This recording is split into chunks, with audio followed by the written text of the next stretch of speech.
mean, I know how this seems. All right, I know how this seems. It's been a week, right? Whatever. Um, so I said it would be Monday, just not the next Monday. You know, so I'm not lying, but you do want to know something. We got top eight to work on, and yeah, let's get that shit situated. Let's finish this tournament out. Every single set from here on out will be best of five. Get that shit out of here. Yeah, every single one, every single match in the tournament from here on out will be. I love this music. It will be a best of five or a first to three.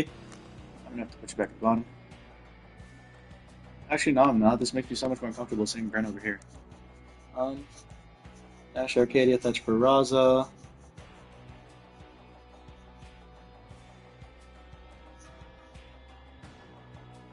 When they release a new legend, can they just keep the format like this, please? I don't understand why it ever changed. Ever.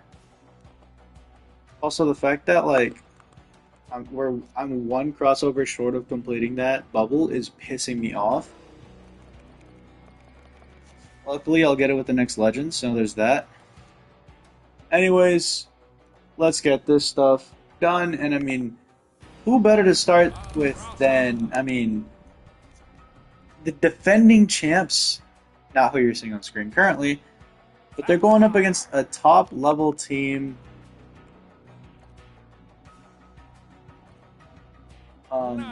You know, in the Barraza Thatch. I mean that's a scary team.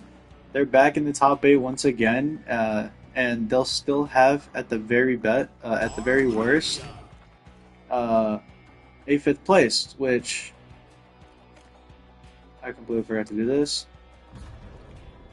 At the very worst, they'll have a fifth place. Oh, difficulty. I was like, what am I missing here? Which, at its core, beautiful. I mean, if you don't know, Thatch and Barraza are a relatively new team. Sure, this is their third tournament together, but I've seen, Nash and Arcadia. This is also their third tournament together. I believe that's correct. Yeah, out of four. Yeah, they're somewhat seasoned, I guess you could say. They've every time that they've showed up, they've made top eight. The worst they've done is actually top five, um, and their best placement was just outside of top three, going at fourth. I think that they're here to make a podium at the very least, continue to improve, continue to be a top threat. And I mean, shoot, considering who they have on the other side of the winners bracket, this isn't too rough of a. This isn't like the hardest thing they'll face today potentially, because I mean, yeah, we're talking about the defending champs, but this is the first game of this. This is the first game of the set, so not. But this is the first set of the tournament, so everybody's barely warmed up. They're still kind of heating up a little bit. But I mean, after this, we have Lucian and Jala. I still don't know how they made it here, and they'll be facing off against Diana and Roland. Regardless, let's get into it.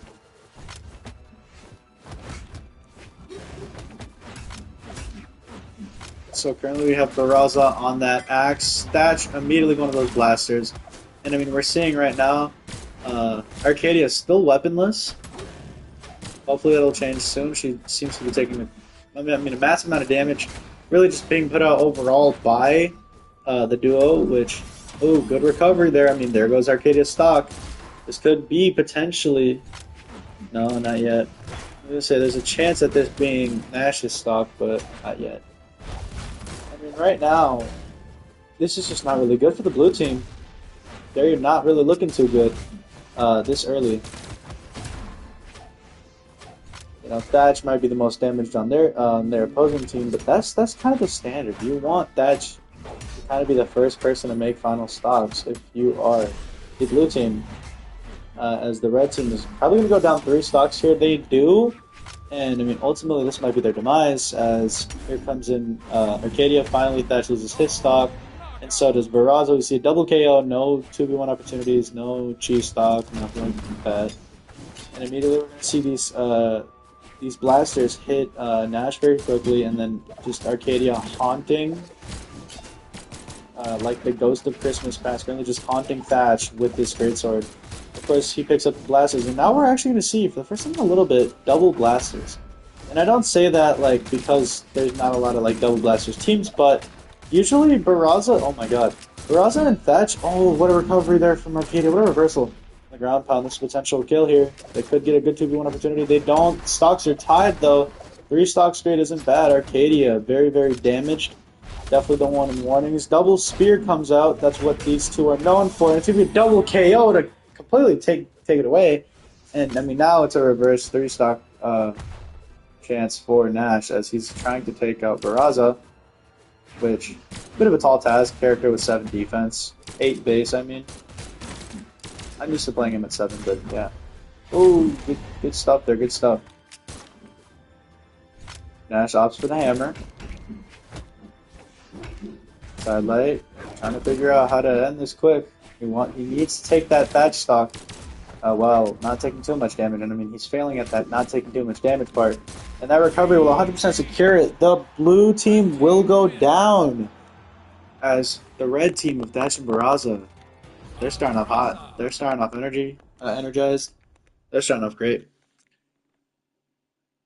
But yeah, as I was saying with the double blasters combo, you don't really see that. As we're actually going to go to Suzaku Castle. God, I hate this map. But yeah, we're actually going to see the what is it called?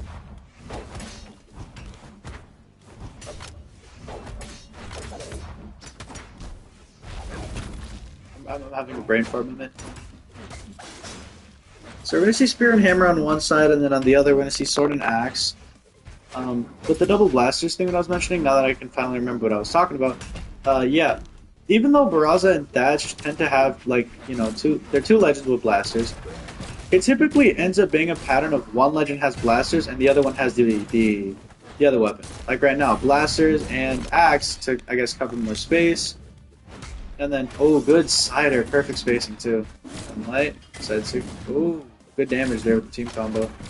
I mean, Nash immediately put in hell. Probably gonna try to edge out this stock of Barrazas though. And light, side sig whips the recovery from Arcadia, another potential 2v1 opportunity. Double spear coming out, so they definitely can get aggressive. This is what they're known for a little bit more than the, you know, maybe, you know, the hammer and the greatsword. Of course, both still token weapons. I mean, that's just taking a surplus of damage. That stock is gone as well, as this is now kind of a reverse 3 stock in a sense. You know, the tables have been turned. It's 4 stocks to 2 in the team, in the blue team's favor, and you know, like I said, here we go with the blasters and axe. Or we saw blasters and axe. Now we're seeing blasters and sword come out here for the red team. But yeah, they tend to prefer alternating who has the blasters to opt for either more team synergy and avoid the, you know, avoid the DI. And that didn't kill. Ensig into Enlight. That probably would have killed. I mean, it still does. So stocks are tied, but I mean, Thatch just needs, yeah, like one good downer, one good, you know, nair pretty much does it here. The recovery comes off from him though, and stocks are all tied, but the damage is nowhere near the red team's favor. It seems like playing stacked actually favors the blue team more here, so we'll see that immediately as Nash will put his recovery to use. And I mean, Barraza just kind of trying to find a way to float, picks up the weapon finally. See ground pound. Now he's just got to play patient, kind of not play in the air really. If he wanted to win that, he'd have to play a little bit more grounded. But overall, we're going to see Nash continue to excel as after a 500 outing, he is here with almost a 800 outing. It's the first set, and we're already seeing 700 in games, but almost 800. That's still crazy to me. Arcadia, though, actually stepped up a lot more. I think it's like 160 damage increase from last game. I think she took more stocks as well. Overall, very good, very solid improvement. But we're guaranteed a game 4, which is beautiful to see. I mean, this is exactly what we're trying to see out of these top teams. Just like long, drawn-out sets. Because these sets can get very exciting very quickly.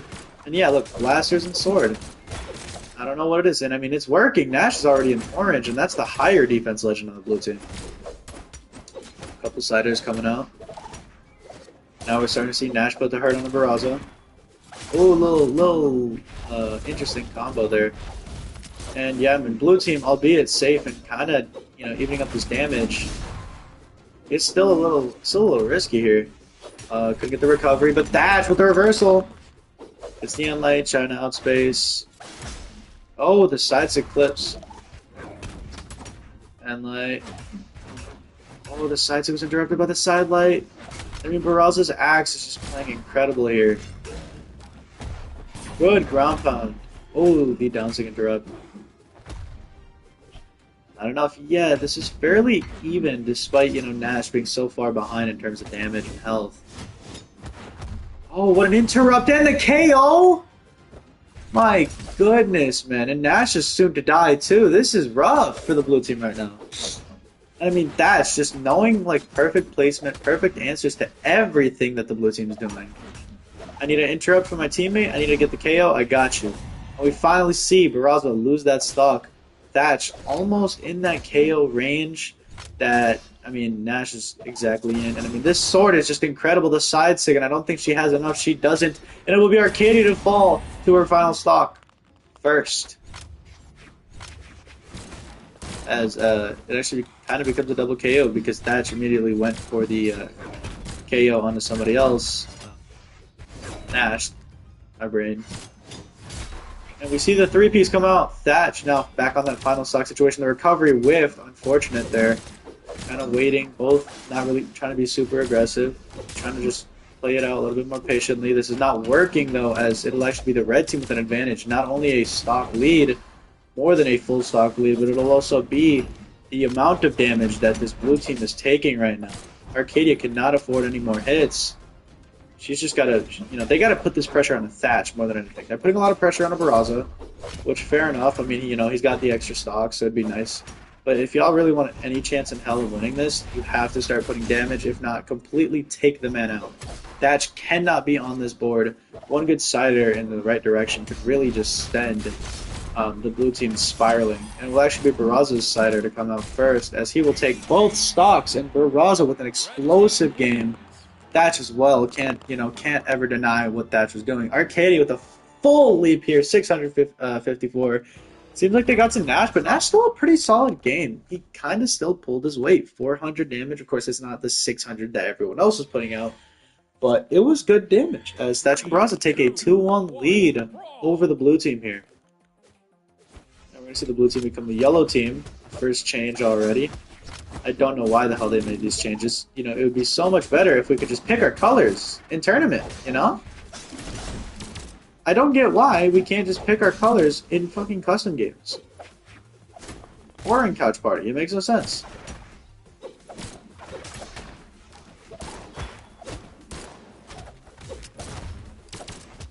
Whatever the case, I mean, I can't really tell who has the lead because the damage is very even, but I'm going to say red team so far has a bit of an early lead as, the blue team is starting to fall into this low red health, kind of like deep orange, whereas we're not really seeing that. Thatch, of course, finally, being disarmed and also being put into that health state. It's really anyone's lead. First stock will kind of define exactly who has the advantage here. And it will be the red team as Arcadia is taken out, and quickly after, Nash is trying to replace that, make it a trade somewhat, get Thatch out of here, but it'll actually be Thatch with the reversal. I mean, Arcadia trying to play aggressively, it's not working out. Team combo coming up from the red team. I mean, Arcadia in hell, she gets the KO, she gets both of them. And now we're gonna see that spear come out. Again, these legends prefer the spear. They just have the second weapon. I mean, okay, Nash prefers hammer for sure in ones, but in twos he's definitely more of a spearhead, probably because of the synergies in double spear. Because, realistically, how the hell are you, what safe way can you beat the PI out of a three-hit lead attack? As it'll actually be Barraza. I didn't even realize the double ground pound from Nash was enough to KO. Maybe he ran out of options, I don't know, but I mean, right now, the red team down to final stocks, a complete turnaround. Arcadia likely not to make it back. She will not, and it will be a trade there. Thatch's stock. No, yeah, Thatch's stock for Arcadia's. It'll kind of be a bit of a repeat of the third game, but this one's definitely a little bit more close, as Nash is much likely to go down here soon in this KO percent. Of course, Barraza, though, kind of being graded up here. If they get a sneak KO on the Arcadia, but Nash comes in with the save and is not going to allow it to happen. The down sig as Arcadia just floats right into it. The ground pound, it's still not enough, and I mean, Arcadia is just one hit away.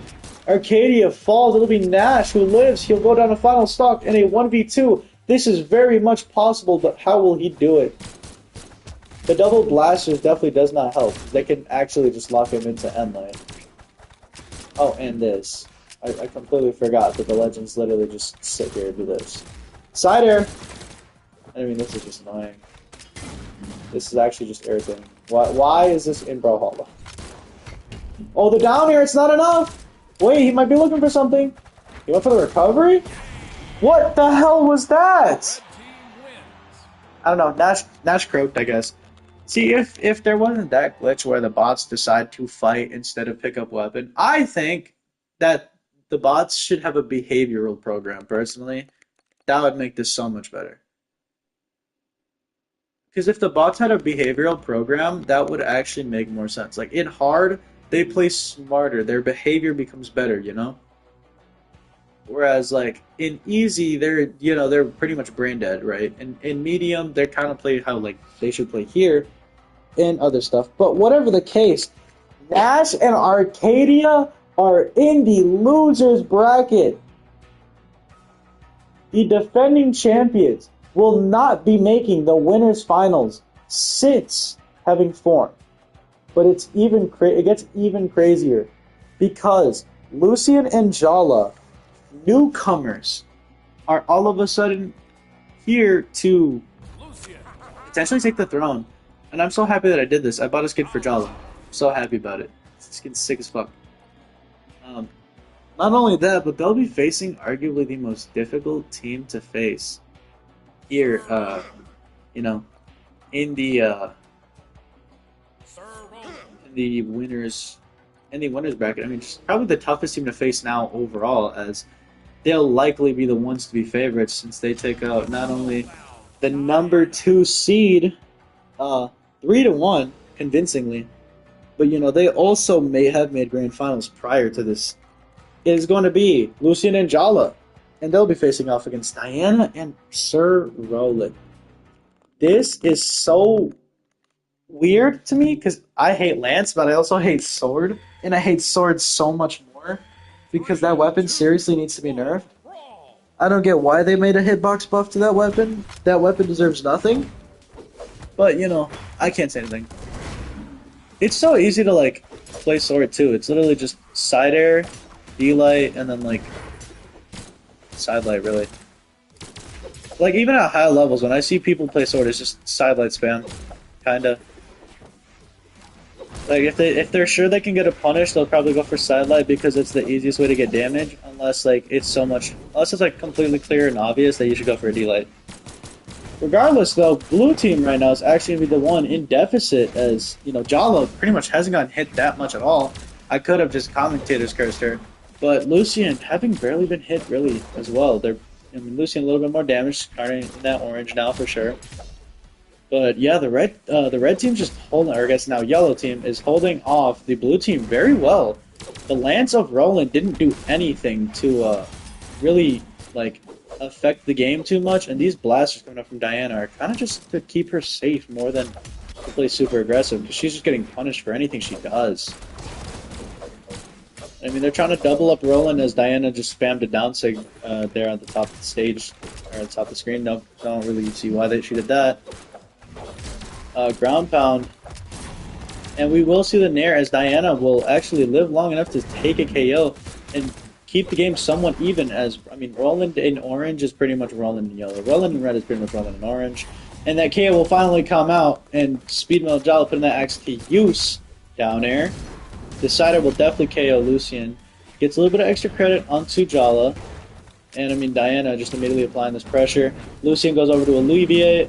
Might take a couple of hits for it. Roland in very, very much KO percent. A recovery from the guitars could do it at this health. The Nair, the ground pound, they kind of are focusing Diana, trying to build up the damage on her. They know that he's going to play a little bit more patient. Of course, that Nair was more than enough to do it. As we see immediately, just Jala punishing anything Diana does on these blasters. Even if she gets a hit, she cannot breathe. That Nair might be enough, and it will be Lucian. What a KO with Qatar Nair of all moves. What an impressive feat. I can't even do that. That's just insane. I'm also not playing robots, though, so there's that. And the ground pound comes out. Diana gets her revenge onto Jala. The blue team are starting to somewhat crawl back in, but yeah, I mean, Roland is the net. He's net negative right now. He's not really contributing too much. He's kind of constantly just being pressured. They seem to have this. All right, we'll double team one person for a little bit, and then as soon as they get to a certain amount of damage, let's go for the other person, because that one person will be like starting to play a little bit more passive as he knows we're gunning for him. And I mean, Jala is at a really, really risky health now. Whereas Roland completely turned around, basically not even getting hit. There. Jala could fall here. She will, and it's going to be a turnaround. This will actually be the blue team with a lead late in game 1. You know how much it would suck if my mic just wasn't working? I would actually cry. I mean, they're just going to keep him in the air, and because of how the bots work, he'll probably just stay there.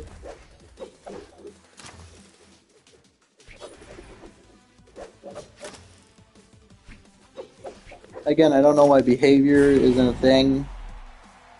Every player has a specific behavior. But whatever the case, Diana and Sir Roland, with a bit of a turnaround, they will actually be the ones to win Game 1 over Lucian and Jala.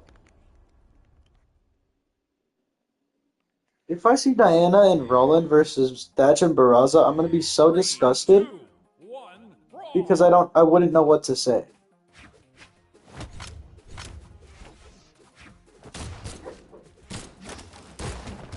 Thatch just plays the perfect, he plays the perfect don't get hit game. And then Jala, she doesn't play the perfect don't get hit game, but she plays a very well don't get hit game. And oh my god, Lucian at the top of the screen, the recovery will KO! What a lead for the red team early. They are definitely upset about losing that first game.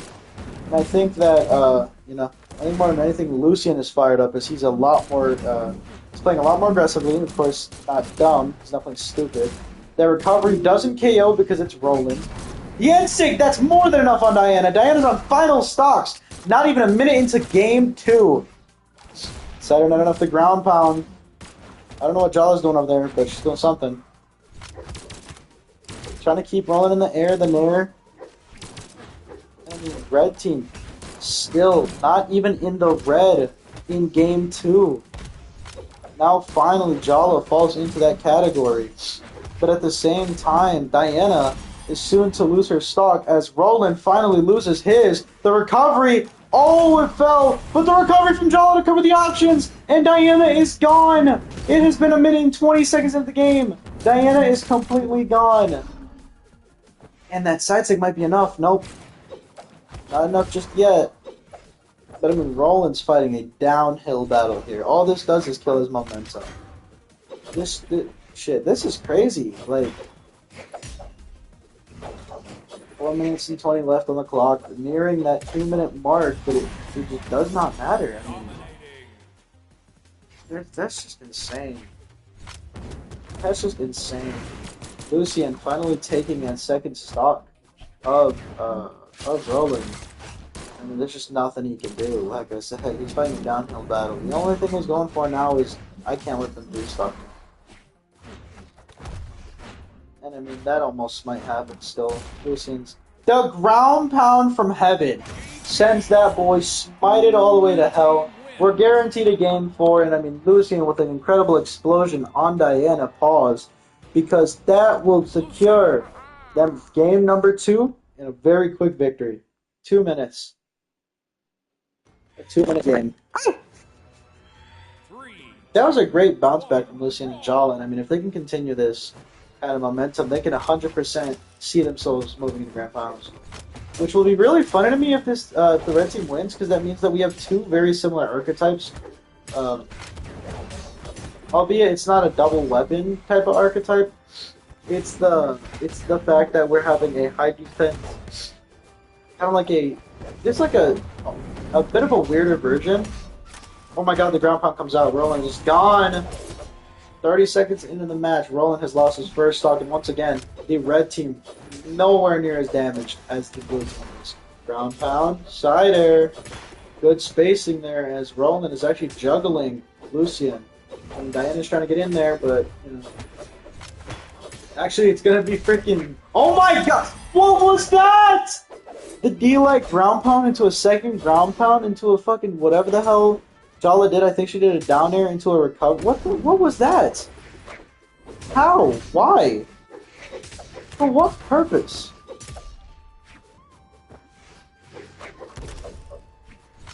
My only question now is for what purpose, man. That was insane. And we finally see the KOs coming out for the blue team. Stocks are even, damage is somewhat even. They were able to actually make it pretty far. Roland not taking too much damage on that second stock.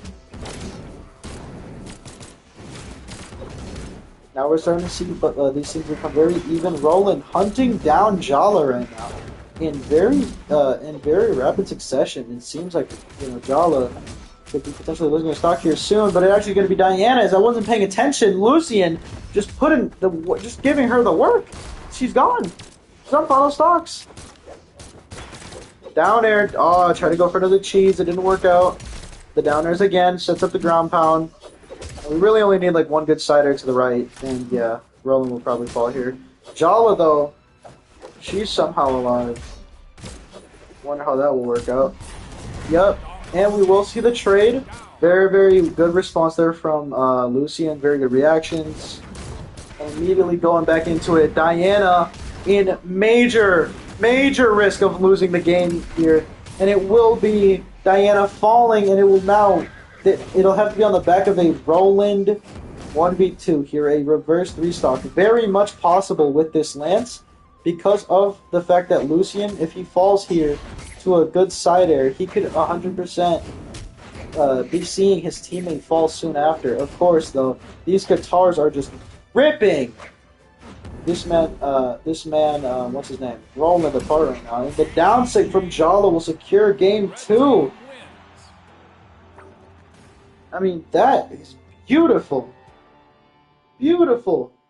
Brawlhalla right there. I mean, Roland went off despite Diana. Again, another bad game from her. But the red team overall as a duo, incredible performances once again. I mean, we're seeing why they're making it this far. I'm not at all surprised, but at the same time, I'm confused.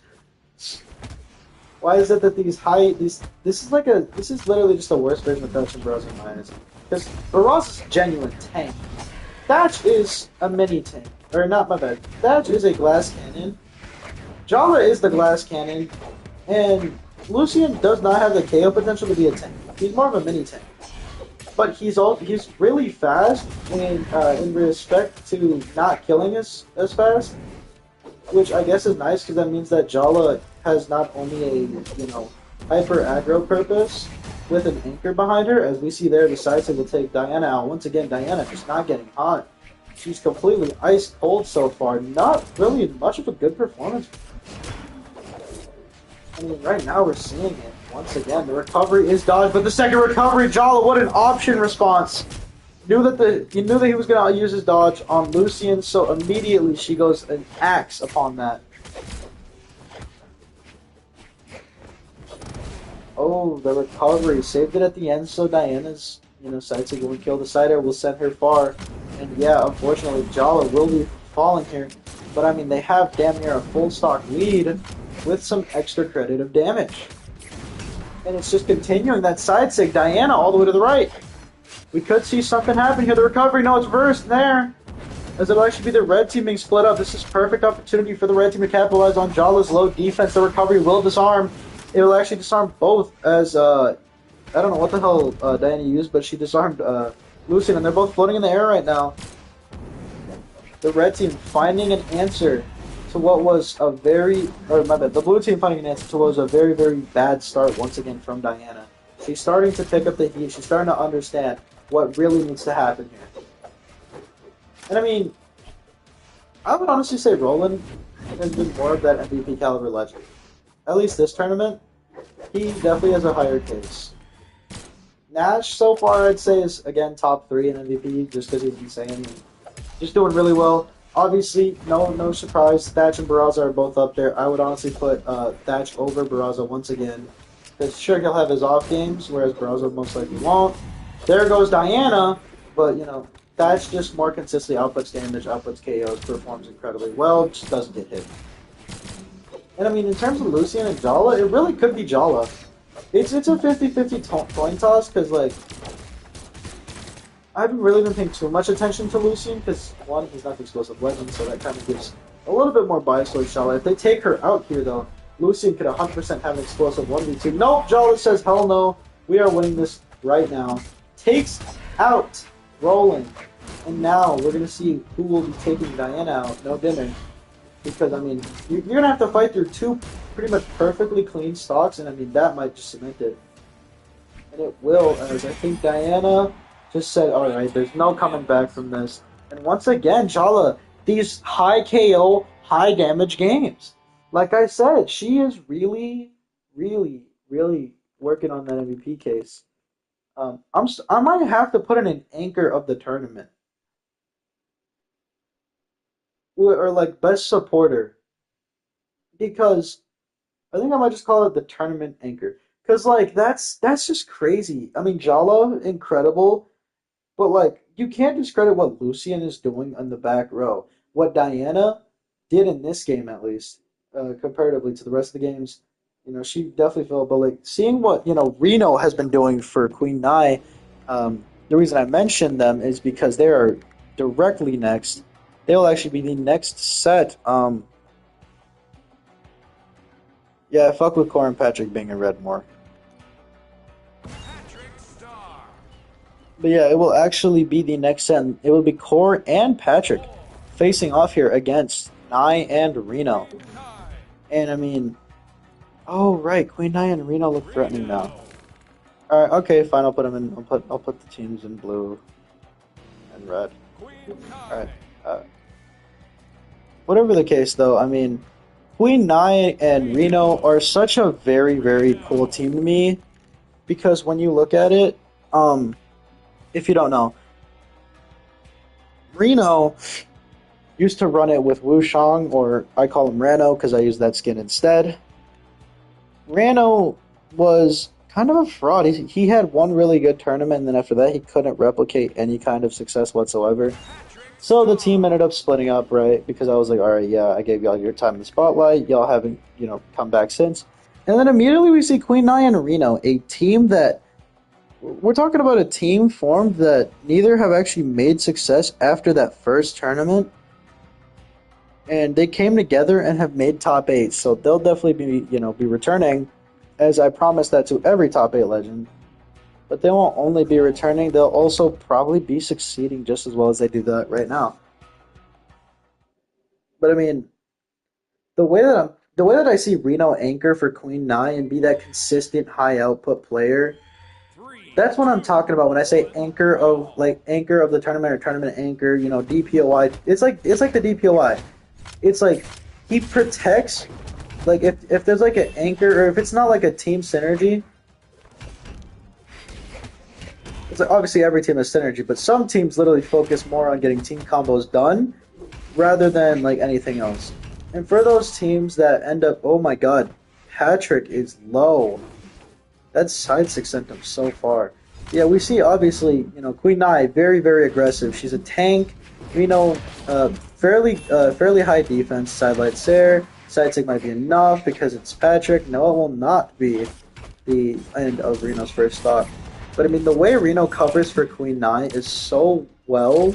And even then, I mean, last we saw of these two, Queen Nai cleaned up not cleaned up, but Queen Nai had an insane 1v2 that she won. So like, in terms of like who's probably the better legend and has the higher case for MVP, obviously Queen Nai. Queen Nai misses 700. She's the legend that will probably get a 700 damage game in every single set at least once. But on the other hand, she's also high defense and is really known for being like a really good anchor. If Reno wants to go in aggressively, let's say he plays, this orb and he's like hyper aggressive, constantly attacking, all that stuff, as Patrick goes down to his final stock already, this is now 4 stocks to 3 soon, because I don't think that Core makes it. No, he did not. And we could obviously see Queen Nai play that defensive role as well. She's a very versatile legend, which is why she's more as an MVP case than an actual anchor case. Because she tends to play aggressive, but can definitely play that supportive role. Reno, though, playing aggressive on the core. It seems like he really prefers this matchup. Right now, though, Core playing incredibly well, trying to just make sure that his teammate stays awake, stays afloat. That's Patrick is having a rough start so far. Of course, he might somehow still have 500 damage at the end of this because he's Mr. 600. But, you know, I can't really say much else. There goes Reno finally taking him out, and yeah, this is pretty much secured for the red team. As, I mean, Nai and Reno just played incredibly well, and like I was saying, Nai was very aggressive. Reno also really preferred this this matchup against Core, albeit maybe it wasn't the best. Oh, there goes Nai's stock, bit of an accident there. Oh, what a reversal, as it'll actually be Core with the highest amount of stocks for a short period of time.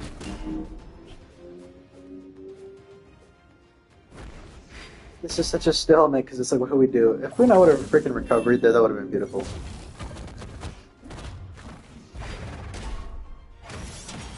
Finally, the ground pound KOs. Queen Knight will pick up the weapon, Reno will pick up his orb. And I mean, this is really just curtains here in game one. Like I said, red team probably going to come out on top of this one. But you know, just the synergy, the fact that Queen Knight is one of those legends that can be very versatile, the way that I feel like all of the great legends are very versatile. Queen Knight, a really, really versatile legend, can anchor, can play aggressive, can support her teammate in a double. She can do it all, basically, while somehow, you know, also being... She can play passive and still get like 600 damage. It's dumb. It's dumb how she works. You know, Reno probably the best anchor. Because of Queen Knight's versatility, he's willing to play a little bit more aggressive than he probably should or would. Because he's got more floaty, spacey weapons, and we finally see the game result in Queen Knight Reno's favor. I mean, like I said, 600 from both. Patrick start a 300 damage game, not even, as Core had 600. I want to actually talk about Core, because Core actually started steadily improving since they got into losers bracket. As soon as they got into losers bracket, Core immediately turned it up a little bit, and then turned it up a lot, and then kept improving slightly from there. And so far, it's been kind of nothing but uphill for Core. He went from 300 damage a match to 400 to then 480, and now he's kind of he just had 600 almost, but he could potentially be at a 6. Queen Knight makes it back. Never mind. Okay, I panicked. For nothing. That would have been crazy though. And then the red team, now yellow team, is just in the lead. And again, playing perfect anchor, playing perfect spacing, kind of just playing it safe against a really, really controlling team. The double whammy. The new era of double whammy. No, remember, they actually beat Sentinel and Cassidy. That was the last we saw of them a few Fridays ago. And I mean, right now, it's a lot of pressure here in game number 2. Blue team definitely on the back ropes here, but could 100% change. We're seeing red team be a little bit more aggressive, which is kind of costing them a good bit of extra credit. But I mean, Patrick is starting to get hit with some hefty shots, so we could see him start to get into that red pretty early on into the second minute of the match. They're kind of leaving Core alone, I guess. They're like, alright, we got to get the threat. We got to really focus the threat here. Can't really focus. What a freaking reversal from Patrick! That was a nasty side heavy. As we see, a side to come out from Core. But yeah, immediately he just switches targets on the Patrick. Because I think their main focus, they know what Core can do. Core actually falling before Patrick. They know what these legends can do. Good side sig to help out his teammate. But I think they want to deal with they want to double and kind of hard focus the Patrick, because Patrick is just, he's usually the one playing really well, and if you can somehow figure out a way to shut him down, or at least slow him down a little bit, that is a lot for your team. I mean, we're seeing it right now, as Queen Knight and Reno just have a massive lead overall on these guys. Good move, good little 3-piece again. Core playing this really well, but it's just Patrick just cannot get to a start. And it might cost them 2 games. And a response recovery, and that's it for Patrick in game 2. Once again, Core in a bad spot. Just does not have the health to compensate. And even if he did, they have another fresh stock, each of them, to play with. So pretty much no matter how hard this blue team tries right now, the red team has a massive lead. And I mean, game 2, once again, another double 600 here as we see a very even game. And I mean, yeah, Patrick, he improved. Core obviously fell off a cliff. And I mean, not much to say. After such a good losers bracket run, it seems like we might see Nine, actually come out on top here. That feels wrong to say. It feels really wrong to say Nia and Reno. Instead of Nia and Faye, or like Reno Rano, it just feels weird not to say that instead. But who cares? Nia and Reno are they're the future of Bothalla apparently, because they're doing really good. And I mean, game 3 is underway. Oh, it'll actually be Reno finally falling first. 30 seconds. I'm kidding, it was around 30 seconds. But it was a really early KO nonetheless. And I mean, that's just kind of crazy. Look at Patrick's health. Patrick came into game 3 and said, no, we're winning. He's definitely got some more motivation than he probably usually would. Being down on the ropes again. And I think he wants to take home the trophy this tournament. He's been playing so well ahead of Mr. 600, and even Core's improvement, But the NC will take both of the blue team members out, and the red team will still somehow edge out a lead as Reno basically hasn't gotten hit. Now I might lose her stock soon, but again, like I said, Reno barely now taking a really good amount of damage. Actually, it's pretty hefty. The blue team playing a little bit of urgency, definitely being more aggressive. I think they're starting to understand. And download what their opponents are doing. Jeez, I'm old, apparently yawning. I mean, this is interesting. And there's no other word for it. As Queen High's kind of getting shut off here, and holy hell, Patrick coming in with the John Pounds and just an overall axe play here. I mean, we all know what this axe can do, but to finally see it come online, that's different. And you see the major difference here as, Patrick playing really well. Core might fall soon. It'll actually be Patrick looking like... Nope, it was Core, I was right. And I mean, not even a trade as Queen Knight might make it back. No, she does not. And Reno is kind of in a tough spot. He's in red on this final stock deck. Ground pound will disarm him at that, and that Nair will be more than enough. Queen Knight gonna have to perform another miracle against a top level team. Their first tournament together, Core and Patrick, last time basically ended up, playing incredibly well. But right now, Queen Knight with these guitars, she's piecing them up. She's finding the hits. Of course, so is this blue team. But I mean, she's just playing perfect right now. Oh, that might be it. She lost her weapon. That downsing hit. All right. Yep. All right. We're nerfing Taros again. The bots even prove how fucking broken it is. Yeah, we see Mr. 600 finally step up to the plate, and it was crazy because that was still a really good game from both Queen Nai and Reno. Even Core had a good game. That was fairly even, yeah. But I mean, just seeing when Patrick is online, it's a completely different game. It's a completely different game. It's not comparable to when he's not on the field.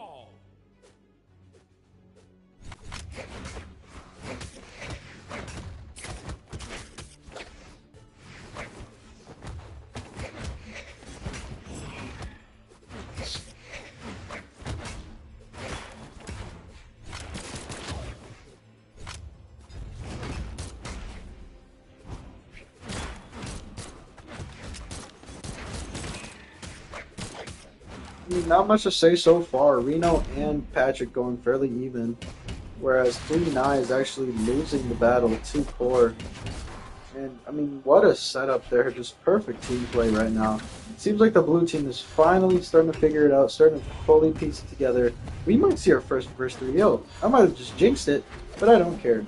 Because if it still happens to be true, then I just completely removed all indication of commentator's curves.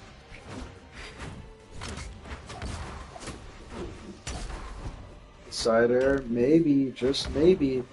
Force Hammer has been probably the best thing I've seen so far in this game.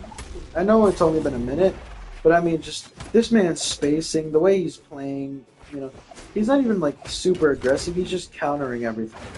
Everything's counter, a read, a prediction, and it's just working so well because, like, the entire time, the red team is just falling for, or I guess yellow team, but, you know, Queen Nye and just Reno, both of them are falling for a whole bunch of obvious hits here. At 100% would account for more damage. We finally see Core fall and lose his stock, but once again, we're in a similar situation as last game where, you know, Patrick's a little bit damaged, you know, Queen Nye also heavily damaged, Reno in final stocks. Well, we just gotta see how this turns out. I mean, Queen Nye losing her stock a lot sooner, that will result in probably Reno taking a lot more damage than last time, and he does, albeit he's not red, but he's an orange, which, you know, he was only red because Queen Nye, I guess, lived so long and wasn't really supporting her teammate. That could have been lethal if Core would have gone for Cider, just saying. That could have actually split the game there. And the recovery from Reno, and once again, I mean, he's just in the red fairly quickly. Queen Nye actually very unhealthy as well. A lot less healthy than last game. It really could be Queen Nye falling first, but it will ultimately be Reno. I mean, it's looking like we're going to a game 5, which I'm not complaining against, because this is what I'm here for, man. 3 stocks to 1, completely downloading the opposing team, perfect reads, perfect movement, just everything going in their way. Patrick Starr's not the one with 600, matter of fact. He's not even the one with near 700. It's going to be Core.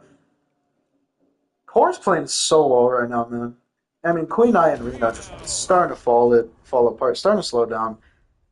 They're starting to look like Val against 3, 2, Dusk. 1, brawl. Back when she faced Dusk in that first tournament. I really wish I would have recorded on YouTube and not Twitch, man.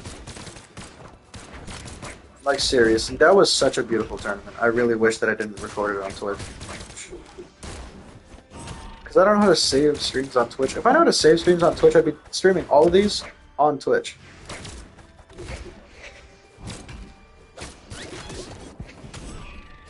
Oh my god. And there he goes.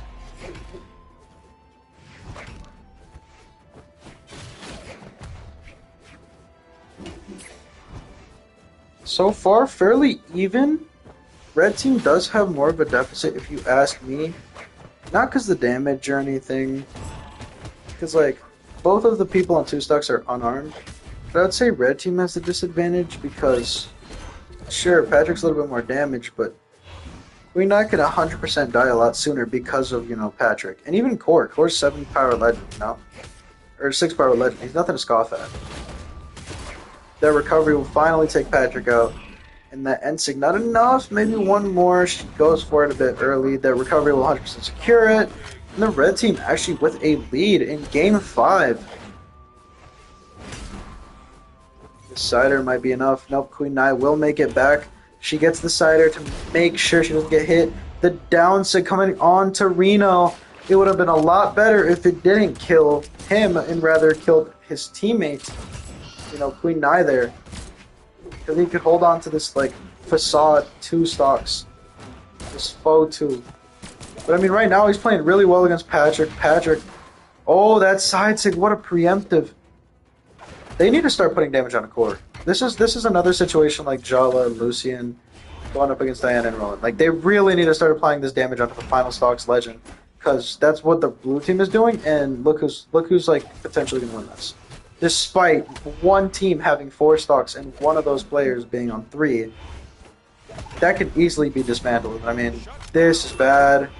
Doesn't get the side air. He's avoiding the Cider! He avoided the attack's perfect space. He gets another Cider! 2 Ciders in a row, and it's gonna be... Oh, shit. No, wait. Core's the one on final. My bad. That's still good, though. I mean, just the way he perfectly spaced and perfectly played that. The downstick coming out from Queen Nai, and Reno falls. It's a full stock lead for Queen Nai, and we know what she can do in the ones. Patrick hasn't made it to the ones tournaments yet. He will definitely probably make it in the next one. I don't know. I use random select, and the random select tells me which legends. Whenever I get a legend twice, I usually get crossovers, but I feel like it's cheap, so I don't do that anymore.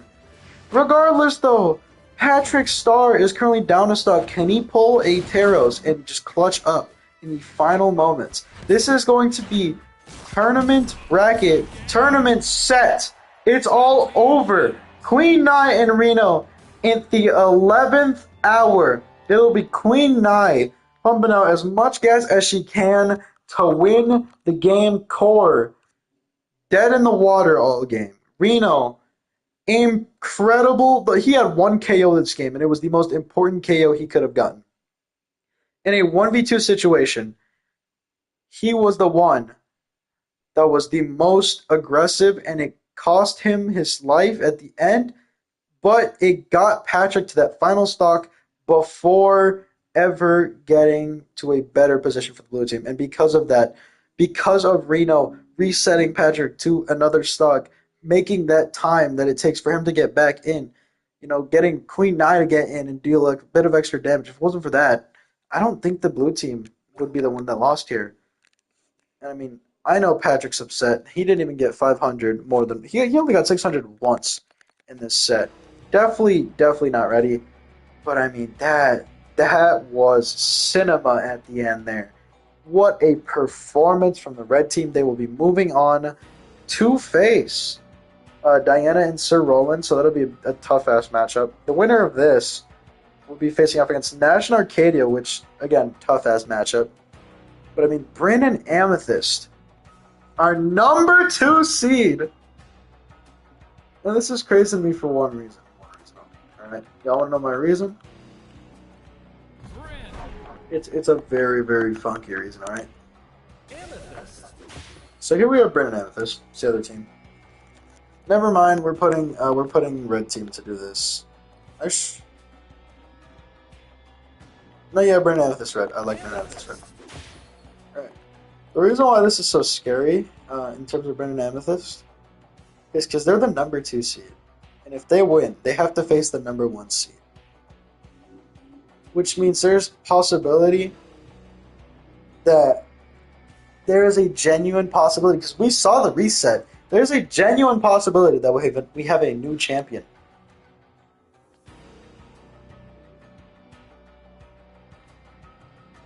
And that's scary. Because Bryn and Amethyst are so good at getting the revenge. And the reason I say and mention that is because Bryn and Amethyst are not only so good at getting revenge in the losers bracket, but there's a possibility, there is a world where they face Diana and Sir Roland. There is a world where that happens. Bryn and Amethyst, Bothalla and Ember. What else? That's it? Bryn and Amethyst, Bothalla versus Ember. Okay. Set. Where's Bothalla? I was like, I'm missing something. So we have Bothalla and Ember. Ember, everybody knows her. Defending champion. Not defending, my bad. She was the champion in the first tournament, got the Grand Finals MVP. It performed really well throughout the entire course, the entire course of the tournament. And I mean, Bothalla, he's a perennial all-star. And I mentioned all this at the beginning of last tournament, where, let me just quickly recap. National Arcadia, defending champions. Thatch and Barraza, they are now, for the 3rd straight tournament, a top 5 team. Not only top 5 team, but in this tournament specifically, a top 3 team at the very worst. Lucian and Jala, the newcomer, there's nothing really about them. Lucian has done pretty okay in ones before. Jala has, I'm pretty sure, no history whatsoever in either sport. Diana and Sir Roland, they have made grand finals before, so it shouldn't be any surprise for them to make top 8. Queen Nai and Reno. Nai was almost a champion. Ember denied her of that. Reno, he was a top 5 at one point. Was a pretty good, competitor, and we see that here now with a good teammate. He's again a top 5 teammate. Core and Patrick, they made top 5 last time. They're finishing probably at 7th this time. you know, Bryn and Amethyst, they just made grand finals. They're looking to get over the hump and ultimately win the entire tournament. And then Bodvar and Ember, they're all season. Like, this is the most stacked I think we've had. Because, like, in terms of accolades and already, like, seeing what legends produce where, every single team, except for Lucian and Jalla, has either produced as that team specifically, or they have produced with a separate teammate. And let's get it started. Bryn and Amethyst versus Ember and Bodvar. I personally want the 2 and 1 to face off against each other, but if Bryn and Amethyst fall here, it would still be really good because no matter what, their worst placement is still in top 8. So, would it be a new low? Yes, but it would be very interesting to see how the first champion faces off against the defending champion. Right now, though, I would honestly argue Amethyst has the higher case for the MVP so far. Outside of that, oh, what a good recovery from Amethyst. I was going to say, outside of that, this double axe is a menace, and probably the biggest reason as to why their team succeeds so much is we see yet another recovery KO a blue team member, and I mean, this is the one negative of being Ember facing off against a Zol-like character. You will not be surviving a lot of KOs. Same goes for Bodvar. He only has like 5 or 6 defense. And I mean, this is Axe. And on the other side, it is Cannon, so it's not like you're getting a saving grace if they go to a backup weapon. Not to mention how freaking crazy early, not crazy early, but how early, just in general, Bryn's sidestick kills on Spear, so. The N6's a lot more time, so, Anyways, as we see right now, blue team starting to find some, starting to find some ground. But, Bryn will end up taking that KO off of Bodvar's stock, which makes sense. He was deep red, It was like almost time. It was a Master Uber, my time has come moment.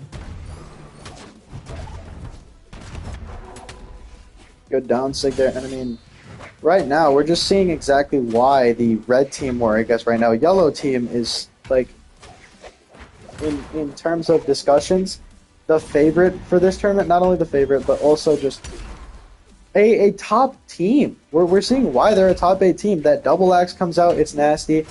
Amethyst on the cannon is explosive, and if you have low damage on you, if you're Ember's health or like even Amethyst's health right now, you should be scared because she can rack up damage very quickly. It really only takes 2 strings to get you on red, and finally Amethyst another KO.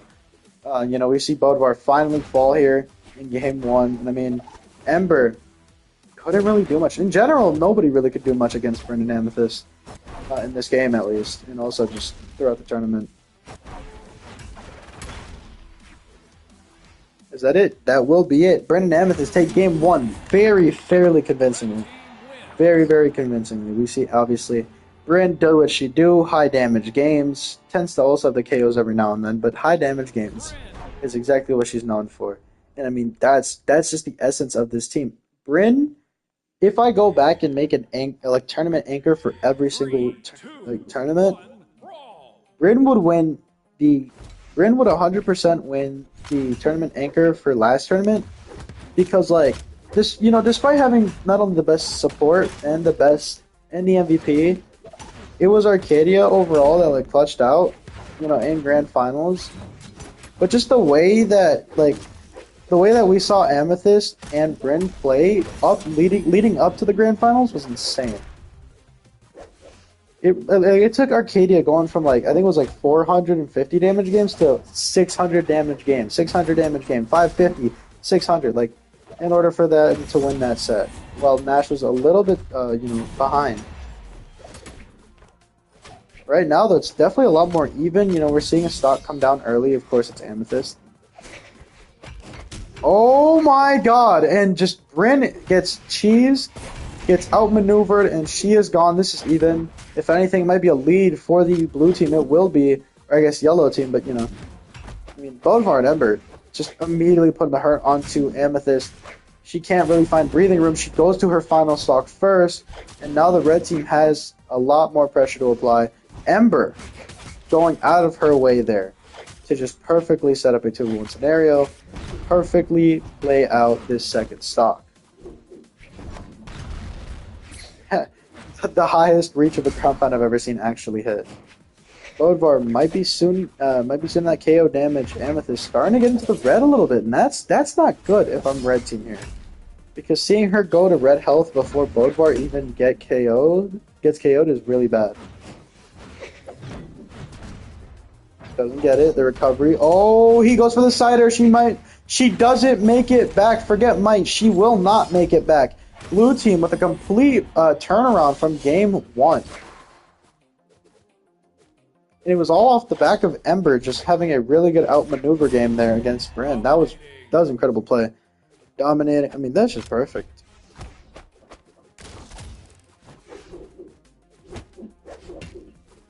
It's just dope. It's just winning engagement after winning engagement after winning engagement. Bodvar and Ember are just winning engagements over and over, and that ultimately resulted in their win. I mean, still Brynn, high damage game. That's what I'm talking about. Brynn is here to deal a lot of damage and support her teammate and cover. But not only that, if you try to do that, and if she starts to falter a little bit, you got to deal with Amethyst on the other hand. We're actually going to see red team take both weapons here. Now they're the yellow team. What is with this alternating yellow team shit? And why has the yellow team won every game so far? That's not good. I'm probably going to jinx it now and blue team's going to win. But regardless of who wins, you know, we're still prompt for game 4. And Ember cheesing another stock. This is insane. She's now cheesed 2 stocks. Brynn, soon to perish. It's like Perish song. We're counting down 1, 2, and 3, and there it is. That's 3. That's the tick. Right now, though,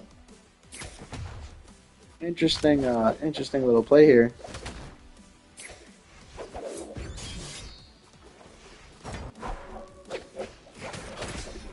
Oh, ground pound does not work.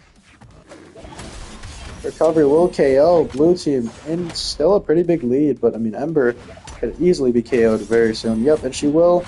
2v1 opportunity here for the red team. It'll actually be Bodvar just putting hurt, just playing passive as shit against Amethyst, and it's kind of working.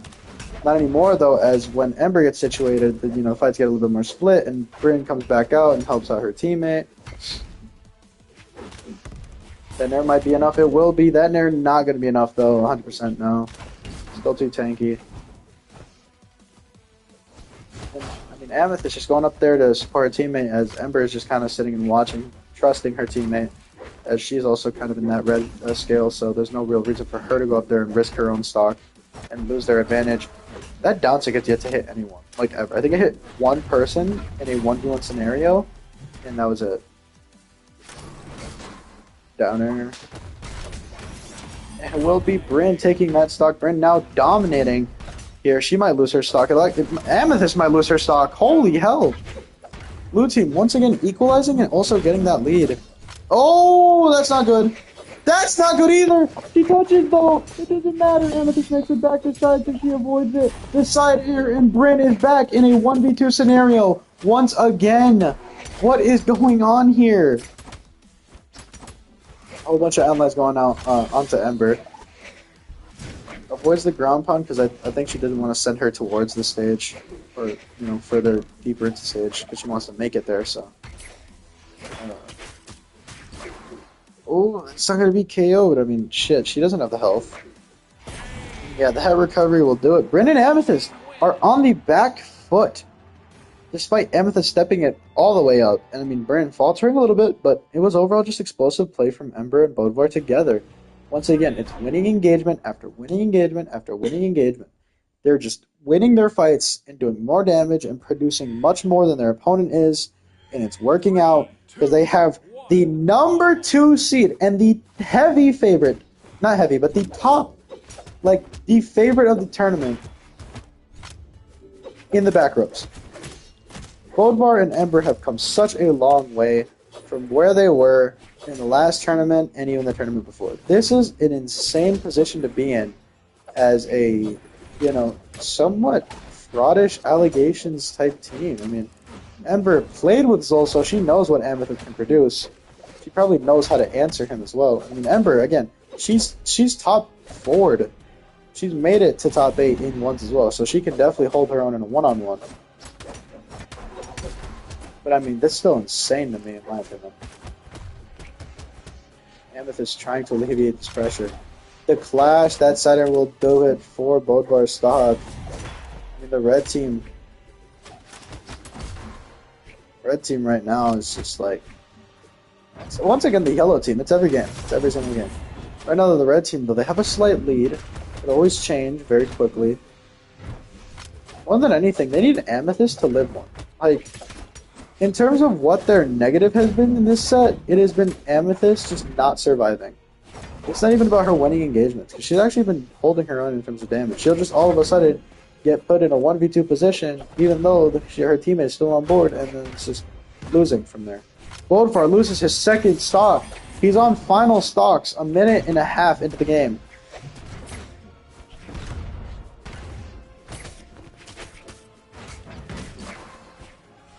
Amethyst disarmed.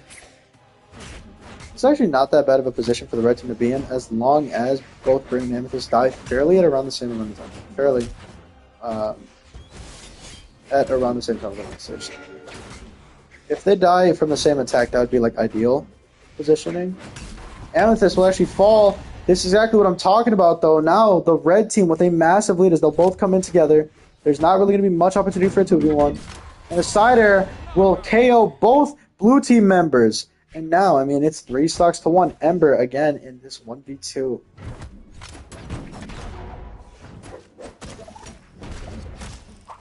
And I mean, right now, the red team doing really well. You could damn near call them the yellow team. I've seen them more in yellow than I have in red. She's ground pounding the hell out of freaking, what's her name, Bryn. As you know, Amethyst is trying really hard to set up some team combos, do what she can. At this rate, they're just trying to look for the perfect KO. That side one might do it. It will do it, and Bryn and Amethyst forcing Game 5 on the back of an incredible game from both legends. 40 damage and difference between Bryn and Amethyst. Probably that sidelight Nair delay and Sarah was the difference. Bothalla fell off in this one. Ember, again, really, really good game.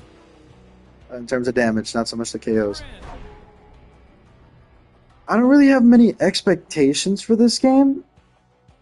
My main thought right now, though, is 100% that Bothalla and Ember are looking a little shaky out there. They're the yellow team now, though, and I'm pretty sure they did win this map last time. So this is a bit of a risk here from the red team, as they're kind of going for a losing map, if I'm not mistaken. I could be tweaking out. This was the first map of the set. But I'm pretty sure it was Mishima Dojo.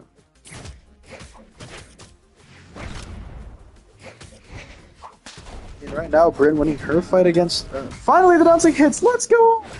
Doesn't KO, though, obviously. Right now, though, the red team definitely... They decided we're going to slow it down. We're going to play a little bit more at their pace. You know, not really let the guitars get too aggressive. Play purely off of what they want to do, and then they're going to read and react. Kind of play how Core was. That endline might be pretty good there. If they can get a KO off of it. If they don't get a KO off of it, Nentec actually will send Bryn pretty far up. The down air, cutting it off short. No Nair. Why is she not going for Nair? See, as an actual like canon player that played Onyx in both 2022 and 2023, watching her not go for Nair there pissed me off.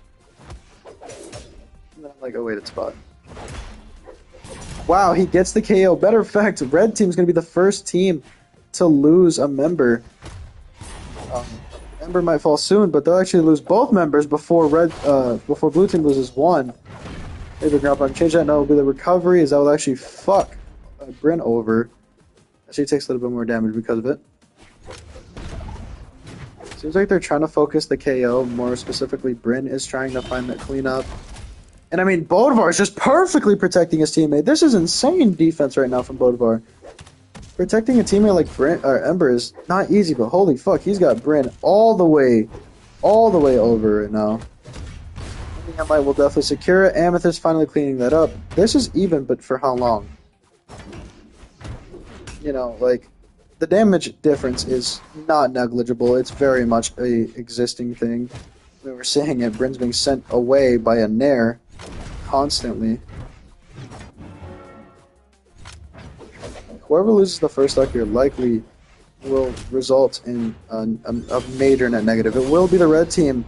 And I mean, yeah, this is massively bad because if that side stick would have hit, that would have actually been better, as that could have potentially killed even being in the middle of the map. You know, talking about Amethyst, who doesn't have a lot of defense. It's fairly even, but the damage, once again, the damage is what we're thinking about. Bryn has to live here. I don't care about Amethyst. Bryn has to be the one to survive because she's going to be put in a 1v2 scenario anytime soon. I mean, right now, she's just not doing a good job. She's completely slowing down. We're kind of seeing Game 5 Bryn here. And that's not a good thing, because if you know anything about what Bryn did in Game 5, she kind of stock tanked twice, and the double ground pound. I can't believe that fucking hit. That will result in a KO. And it will be 3 stocks to 2. Amethyst, what can you do here? Didn't hit the recovery. The Nair will KO. Any fans of you know, Team Bryn and Amethyst are not looking happy right now. And I'm a fan of this team. Oh, the recovery, that could be something. That could be something. The cannon. The fact that Enlight prioritizes there is insane. No, fuck all that. How does that prioritize in that situation? He went for a D-Light. She went for a D-Light, my bad. That's actually insane. And just ground pound spam. The down air dodge. No ground pound from Bryn, or from Amethyst. And yeah, Ember will clean up the stocks.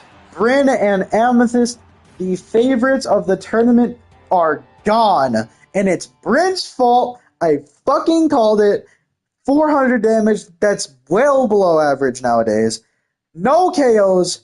Amethyst had the highest damage, tied with Ember, with the exact same level of performance on more damage.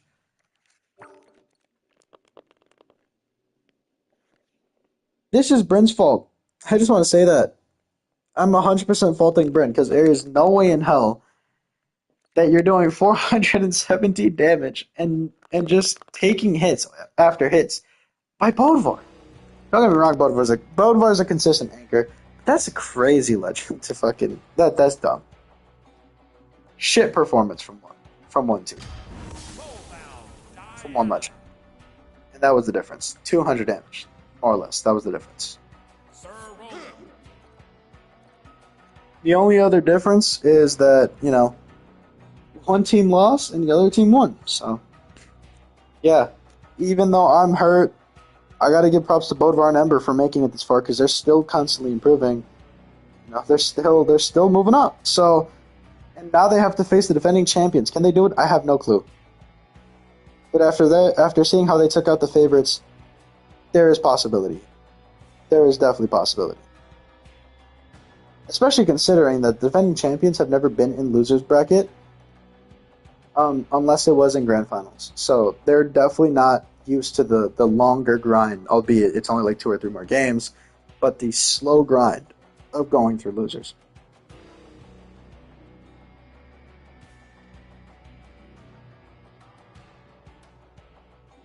My bad, I like freaking, I don't know what the hell happened, but I started hiccuping and like regurgitating. Not vomiting, but damn near. Anyways, here we are. We're back on these boys and girls. Or they thank you. And the reason we're back here is because the only other set in winners side is winners finals, and I purposely saved that until after losers semis to not give the bots too much momentum.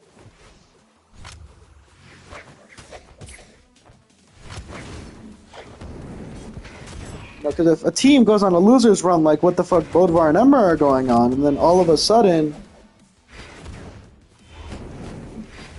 you know, after this top 5, you know, they go on another win, and then because of the mode, like, they go on a 3-0 for some reason against National Arcadia, they do it again, and they do it again, it's like, alright, yeah, this is momentum now.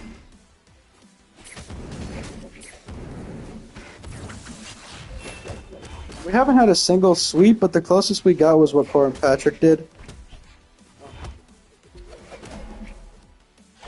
Albeit, I mean, shit. Nye and Reno, more specifically Nye, had a really good games. Had a really good game, each of them. And we're going to see it right now as the blue team, I didn't even pay attention, blue team took both of the red team's stocks and are now actually up a fair bit of damage as well. Nearly a full stock lead difference between Queen Nye and Diana. And if we can see that Lance come out, maybe we could see some good play here. But Roland's staying in the air. He's actually going to pick up the sword, it'll be. Dominating.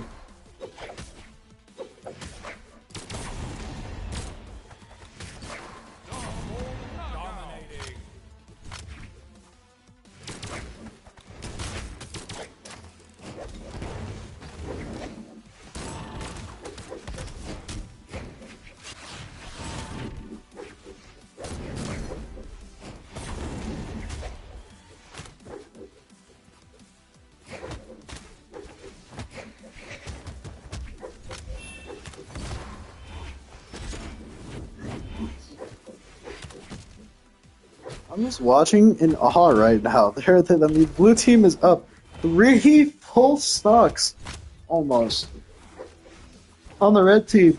I don't know if it's because of Queen Nye and Reno's insane Game 5 win. This is what's giving them that momentum. Or what? But, like, I think Diana and Roland, the fact that they lost to Lucian and Jala is not working in their favor because Lucian and Jala are in grand finals, or they're guaranteed a bronze medal, and Diana and Roland are currently fighting for their lives right now. It will be a trade, Reno taking out that final stock that was left on Roland. And I mean, the recovery from Queen Nye will secure a Game 1 victory. As well, Queen Nye and Reno, both on the backs of really good games, will just take Game 1. Very convincing. Very convincing game there. That was freaking nasty from Queen Nye and Reno. Now all that we're missing is 3, 2, 4 more games of Brawlhalla action, potentially. It is 4:22 p.m. Nice. I want to go to the park, but I don't know if my fingers don't work.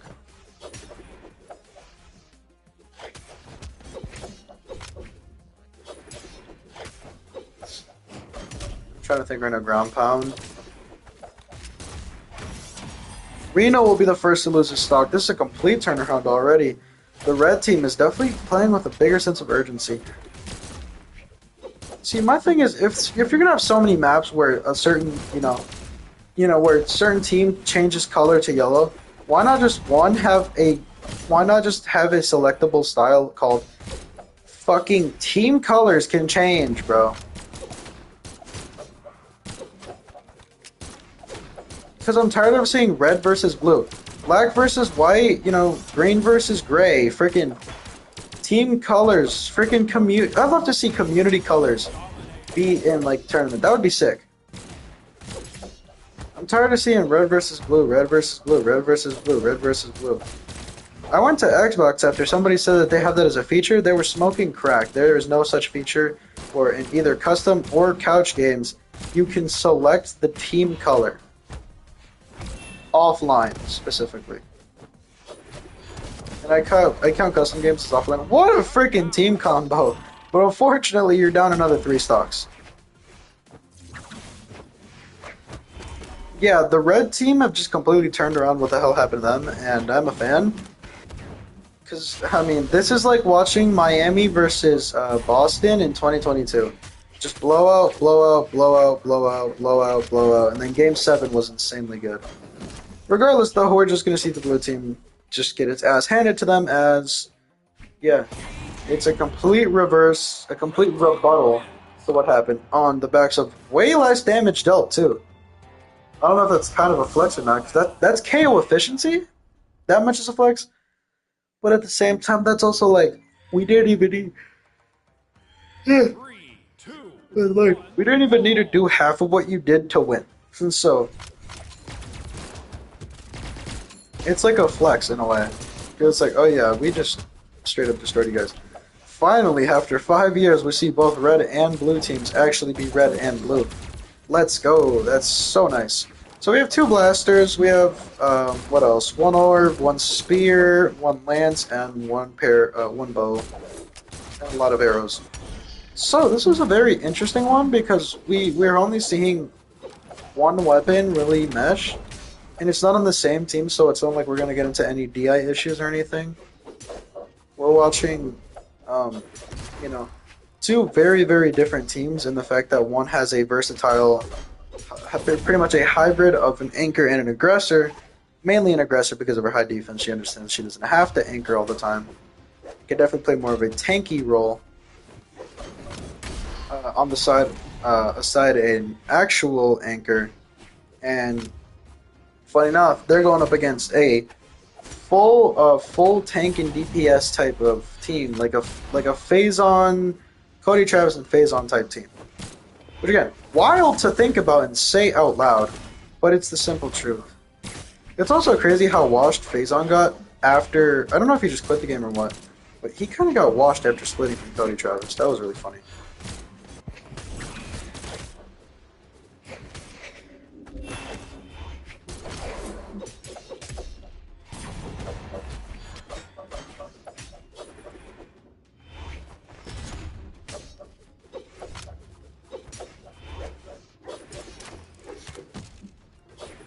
So I'm very interested to see how this will go down. We see finally. I mean, this is the momentum shift map. This is accredited for that, for like being the one map where you can go and all of a sudden the momentum swings in your favor. Like if you're down 1-0 or something, if you're down 2-0 in top 8 and you want to win, this is the map to go to. It's usually a complete shift because people are picking APOC or something, and this is a bigger map with smaller walls and no platforms.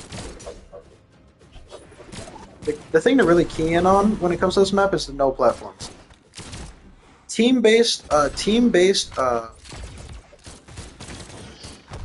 Holy hell, teamwork-based duos thrive on this map. So think characters like Kaya and Koji did, you know, in last tournament.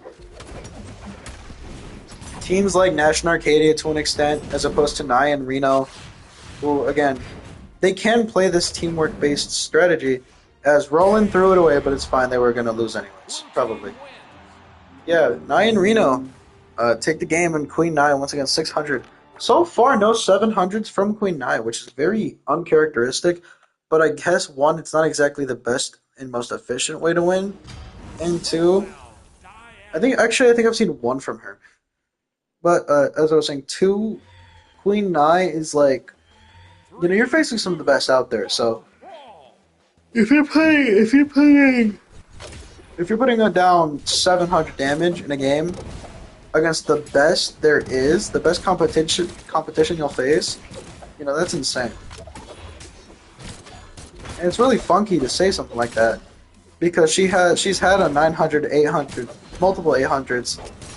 She's had obviously a lot of 700s, a lot of high damage explosions like that you can actually see. As I'm pretty sure I streamed the entire first tournament for doubles on here on YouTube. So it's definitely something to think about. Another thing to think about is I think this is the first map that we saw Diana and Roland face off against Nai and Reno.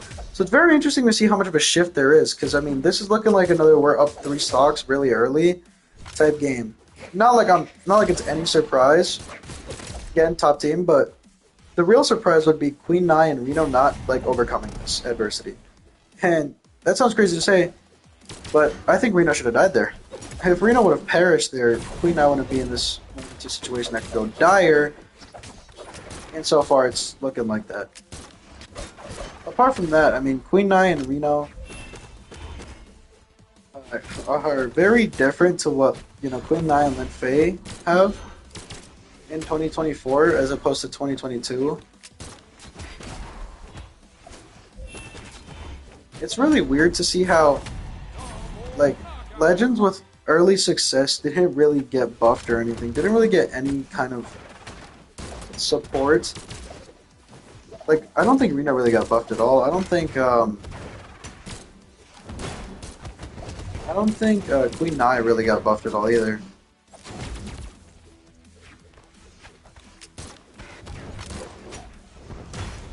So that's nice. Right now, though, the red team really trying to force that game 5, and there's definitely potential for it. As I mean, Reno is heavily damaged. It would have been a lot better if it was Queen Nai, if you ask me. But it being Reno pretty much almost guarantees a loss to the blue team here.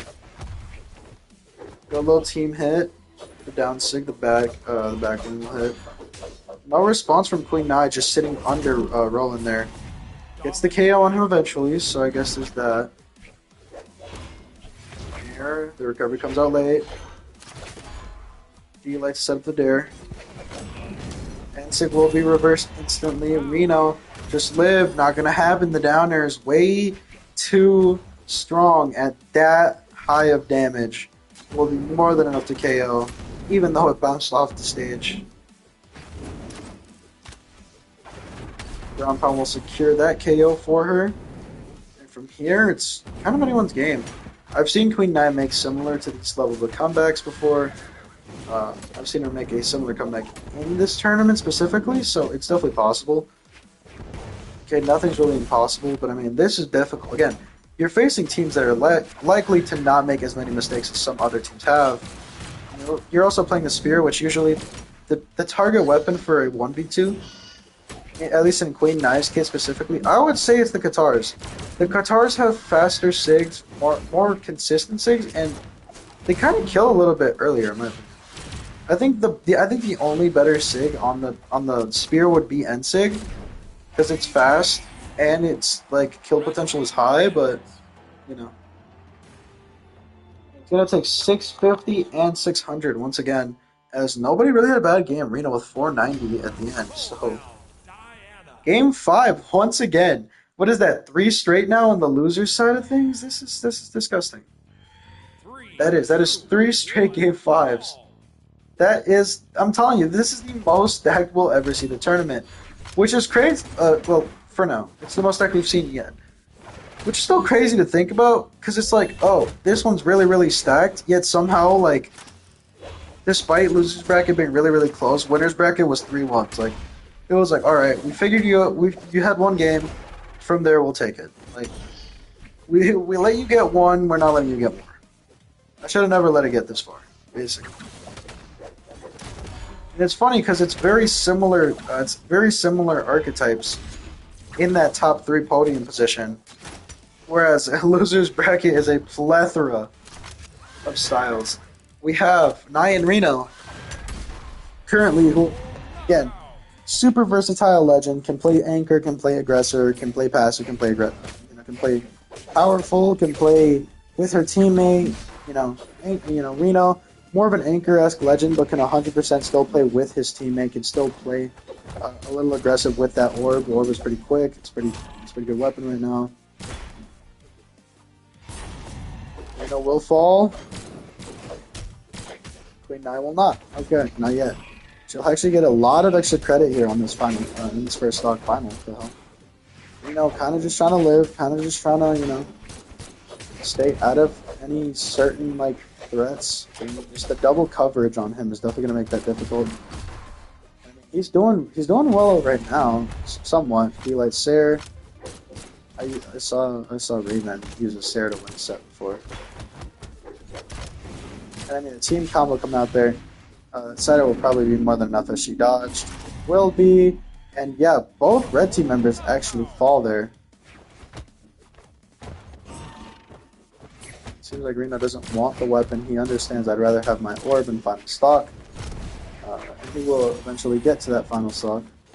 And yeah, the blue team right now just has a really, really decent lead. It's a full stock from Indifference between her, Queen Nai, and anyone else. So it's definitely interesting. We're going to see the blasters come out here in the end, so it seems like we will see a bit of a mirror potentially. Right now, though, it's very, very much heavily weighing in on the fact that Sword is probably the biggest factor here.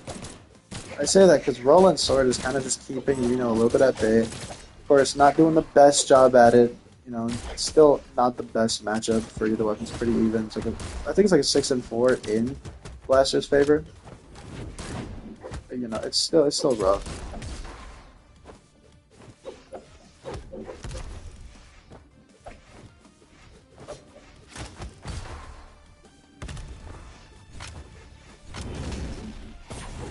Ouch. Oh my gosh. The red team are in deep, deep trouble, but they have a chance. There is so much of a chance. Queen Nai picks up these guitars. The chance is starting to look a little bit more bleak for the blue team. Ground pound. Delay whiffs. Side light. Goes for something else. I don't know what she's going for here. She's kind of just waiting and waiting. Goes for the recovery. Ground pound. Side sig. It's going to be interrupted. It's actually going to be reversed. Everybody's in red. Everyone is in red. The side sig whiffs. Queen Nai. Can she make it back? No, she cannot. The red team.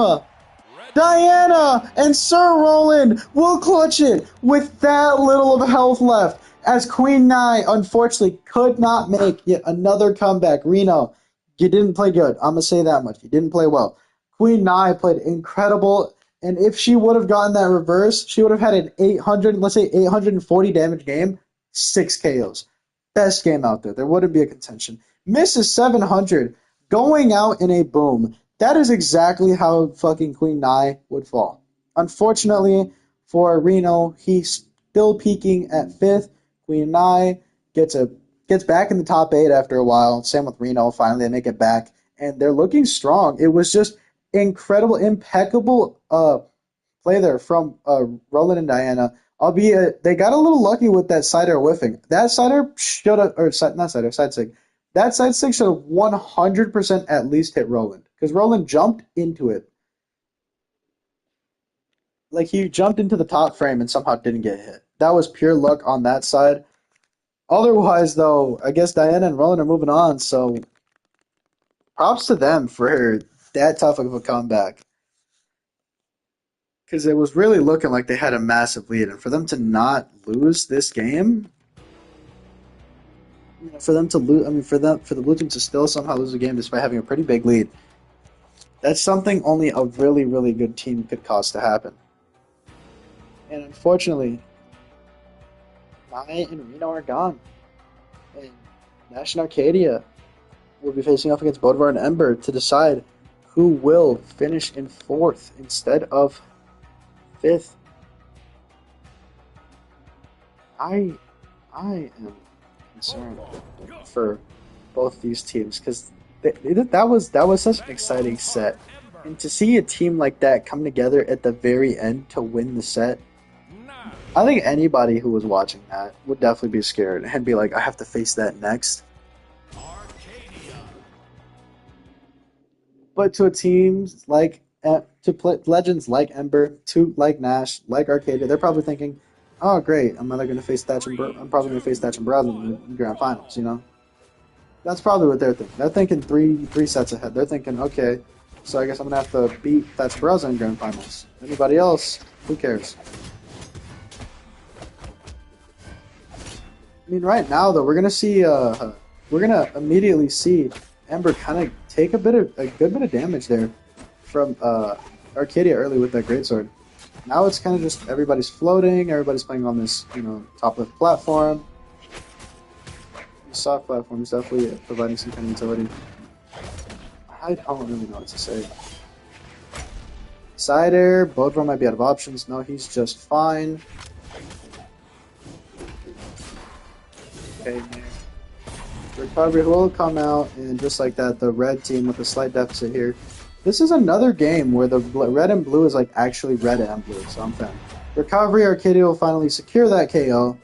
And yeah, now we're on to bigger things, I guess. We're on to a 2-stock deficit for the red team here, as they'll probably make quick work of, these Nash and Arcadia stocks. I mean, they don't got much left in that tank regardless, so it looks like they're probably going to be on another stack of butter soon. Yeah, they still got 2 full sticks of butter. I mean, right now, though, Nash and Arcadia, despite not being KO'd, they're finding a lot of extra credit. I mean, finally we see them perish, but it is at relatively the same time and the weapon spawns on them. So, the double spear will instantly come out. We're going to see the downer into a side sig. Nash and Arcadia telepathy connection, telepathy connection is just there. It's just there. They know what to expect. They know what to see. Unfortunately, could not interrupt, but it's all good.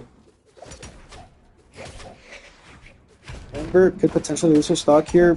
Bodvar definitely in kill range after this 2v1. Yeah, red, deep red, and I mean now they're probably going to move on to getting Ember a little bit more hurt. This game's pretty much secured for the blue team. It really just takes like another ground pound, that's it. It will be a recovery instead as Arcadia secures this game pretty much for the home team. And yeah, despite their pretty big loss there to Thatch and Barraza, the blue team will come out on top in game 1. Arcadia with a 700 damage game. I didn't know she was cooking like that. Damn. My fault. 692? Damn near there, bro. Pseudo 700. The immediate shift from a somewhat spacious map to the most cramped map in the game. You can't, like, it's so cramped that you can't even go under the stage to alleviate a little, just to get a slight breath of fresh air. If you get sent off stage, you have to fight on that side of the map now. Deal with it. I mean, Ember is immediately being put in hell. It's really funny though, because like Ember, despite being a glass cannon and like, you know, the one that has to play the don't get hit game, she's really aggressive in like the sense that she'll be the one that outputs, she'll be the one that gets the KOs, that typically gets high damage as well in bigger moments. So like when you see Ember be like the first one to be aggressed, it's like that's not a bad decision, but it's also like, why not go for the higher defense legend? Because it's like if you double stack a high defense legend, I guess Bothalla only has 6, so it's not that much more. But I feel like if you double stack the higher defense legend, as we see a trade, you'd probably get more of a benefit out of the lower defense legend, you know, being the last opponent you face. But shit, right now it's actually going to be another trade, actually in the favor of the red team, as Ember fell a little bit quicker, which will result in a bit more time to do something. Of course, Bodvar was like, nah, Ember can handle that, she's cooking. And yeah, double spear versus, this is just up close and personal combat now. Like, this is just close combat. If anybody had blasters on this map, it would be so rough. D-Light, waits it out, side-sig whiffs somehow. Through the beetle, I guess. Bodvar backed off to help his teammate. He understood, wait, my teammate's probably going to die here. She does still die, so it's like his efforts were wasted. He could have potentially gotten that KO onto Nash, but instead we'll see the exact same thing happen again. Down air into a side sig that will result in yet another kill for Nash. I mean, right now the blue team looking really solid, looking really strong, looking like the champions. Ember taking that stock. Of course, this game's a lot more close. That's something that you have to know every single time it happens. This game is going to final stocks for both teams. It's not just one team is 4 stocks up. You know, it's not like one team is 4 stocks and the other team is on like 2. This is a genuinely really close game that could 100% result in the red team still winning. I mean, Nash, the most damaged legend here, could 100% prove me right if he doesn't play this well. Or Arcadia could suddenly just get like destroyed by Bodvar, and that results in, you know, the red team win. Of course, Ember will be the first to fall, and Bodvar gets sent hard left. All it takes is one more hit, and Arcadia will secure it. Nash and Arcadia up 2-0. But did you see how close that was? Bodvar couldn't get a kill that time, and he also had less damage than, you know, Ember, but he still did good. He did 532. He was contributing. That was good. That's high damage. That's like star level damage, but that's kind of expected from everybody in top 8, I guess. You're at least expecting 480 though. 480 should be standard. The fact that he had 300, not even 300 in the first game, was definitely rough. We're going to game 3, and yeah, Nash and Arcadia sticking to the smaller maps, preferring the smaller maps over anything else. They give a platform just because they saw that, like, with just one platform on, I think it was APOC, they had a lot of breathing room. It was not APOC, but, you know, It was the Western Air Temple, but they had a lot of breathing room. They had a lot of space for Arcadia Spear to operate, for the Spear in general to operate, for them to just generate massive leads early. And we're seeing that once again as the extra platform kind of gives a false sense of security to this red team, and ultimately it will result in the red team going down 2 stocks very early. Minute into the game, and we could see Nash fall next. It's the most likely scenario is that Nash falls next, but you're gonna have to go through a freaking 4-time. You have to go through the 2-time defending champion to take his stock fairly quickly, which Arcadia is actually taking more damage right now. You're gonna have to go through an MVP, Grand Finals MVP, 4-time champion. Has never fallen out of the top 8 in ones. Has only fallen out of the top 8 one time in twos. Like, that was really because of a bad teammate, not even because of his fault.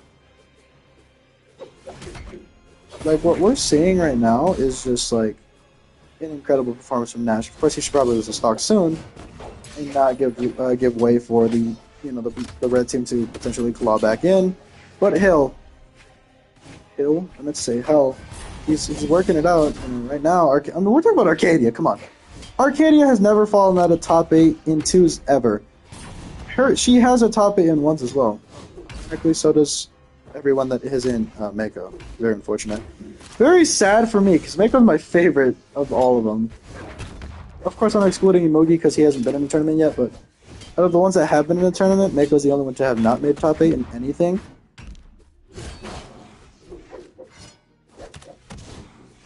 Oh. Yeah, this is not at all looking good for the red team. Despite their incredible Game 5 and overall incredible set with Brennan Amethyst, Nash and Arcadia are just a completely different beast.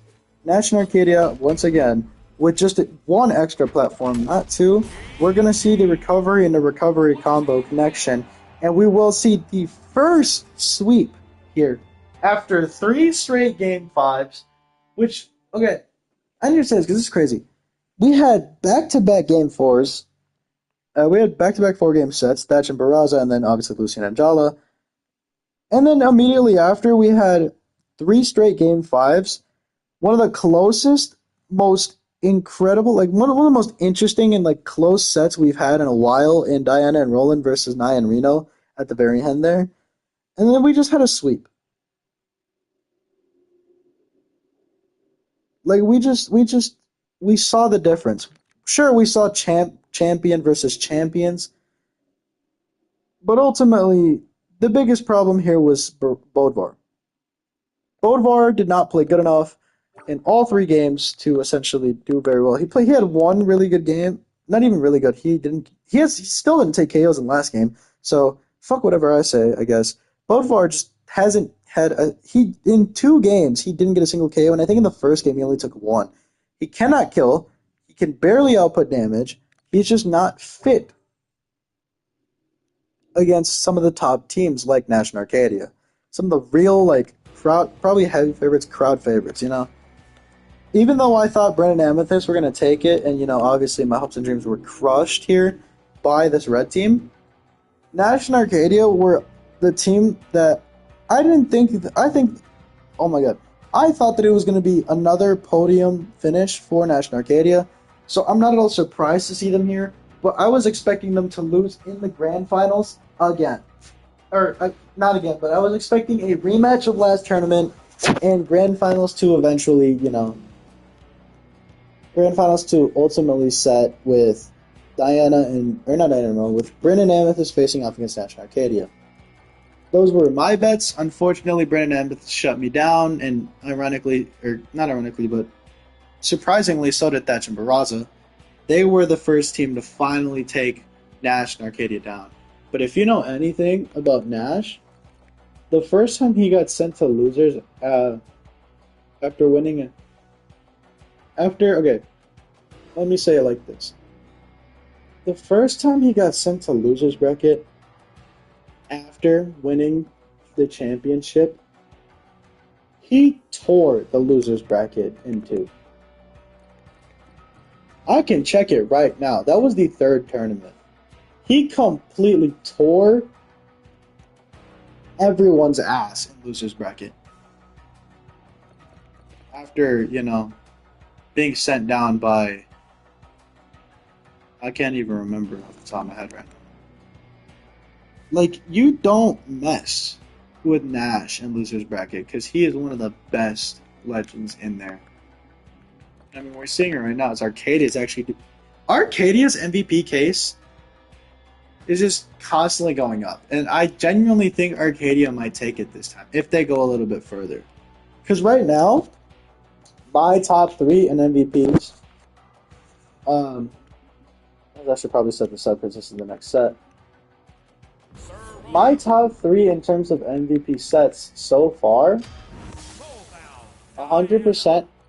And I say this, don't take it with a grain of salt. Take it with a bit of a grain of salt. At number one, this tournament, I gotta go Thatch, not Barraza, my bad. I gotta go Thatch. Thatch has been so good at not getting hit throughout the entirety of this tournament. And sure, there are games where, like, yeah, he'll fall a little earlier than everyone else. But we're talking about Thatch. He's putting out damage. He's getting high KO games. He's right there almost every single tournament where he's been playing good with Barraza. He is almost, like, he's pretty much at that threshold where he's like, he's getting snubbed for MVP a little bit. But, he finally broke it. They finally broke into the podium, and so they have a big case because the worst they'll get is still a medal. They'll still be like Serbia. At the worst, it's a bronze. At the best, it's a gold. And, I mean, it's just incredible play. Incredible play. Number two in my cases, 100%, I gotta go Arcadia. Arcadia has done so well, has done so much throughout the entirety of the tournament. And honestly, she has her off games, yes. So does Nash. Every team has off games. Not every team is going to actually go off for 480 every single game. Not every team is going to go league average or go star or superstar damage every game, get high KOs. But she does really well at that. Queen Nai is in my top 5, but unfortunately we won't see any more of her. To say that she is going to be the MVP, she was my 5th. In 3rd, I'm going to have to say Jala.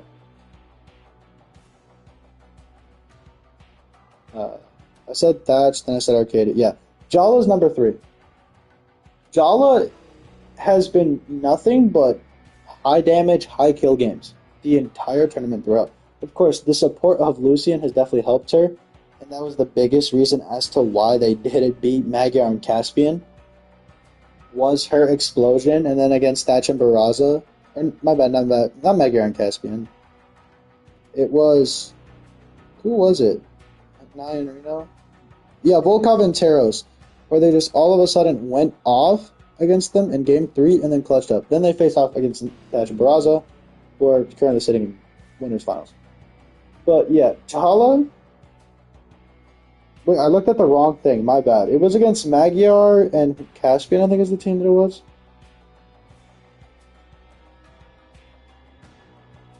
Is that their first set?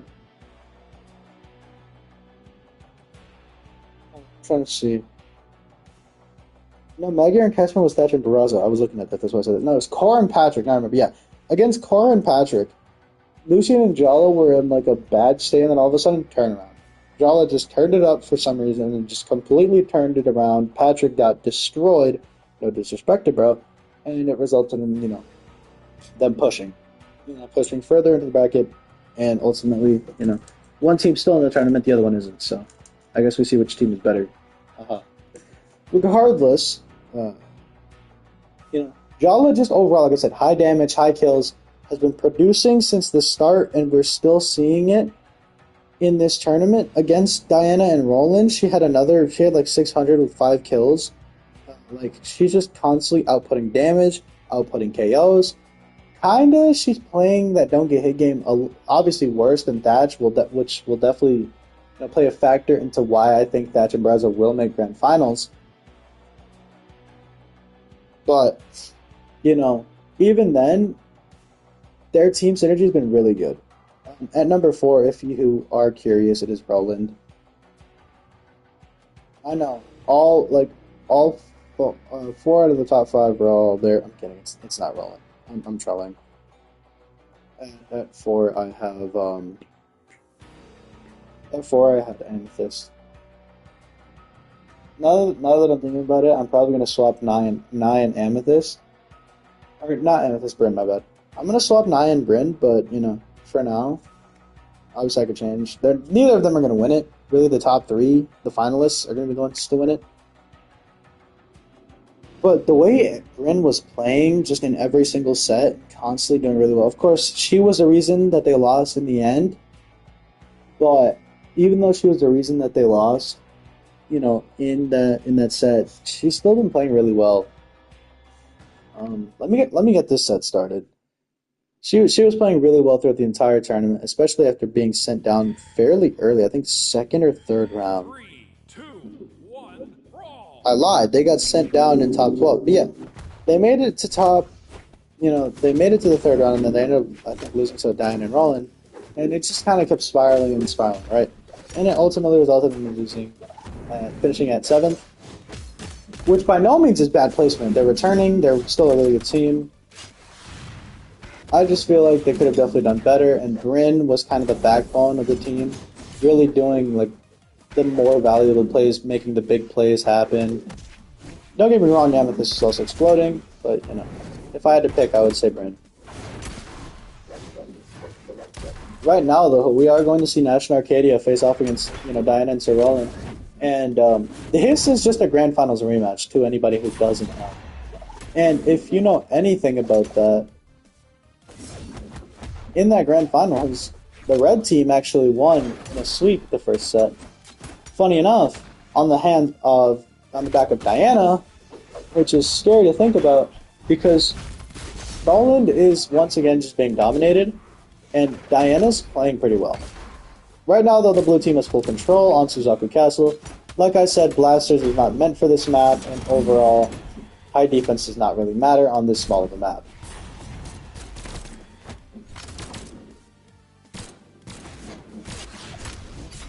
Oh my god, what a down air. Doesn't kill. That nair will do it.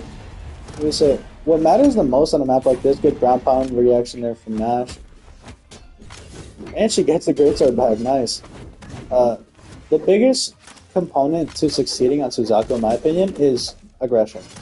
I think that at least for bots, if you are aggressive against your foes and you are constantly, putting them in bad positions, constantly, pretty much oppressing them in a way, like just pressure, you'll probably have a higher chance of winning on a map like Suzaku because it's so small that you're constantly fighting. So if you're one of those people that are constantly damaging, it's definitely going to play out a lot better for you. Right now, though, it's actually the red team who has a lead here coming into the final stocks of the blue team. Of course, this could shift at any moment. We know how this game works. The greatsword will be probably the final weapon here for Arcadia. Nash has opted for his signature spear, and Roland has opted for a sword. Unfortunately, he's gone now.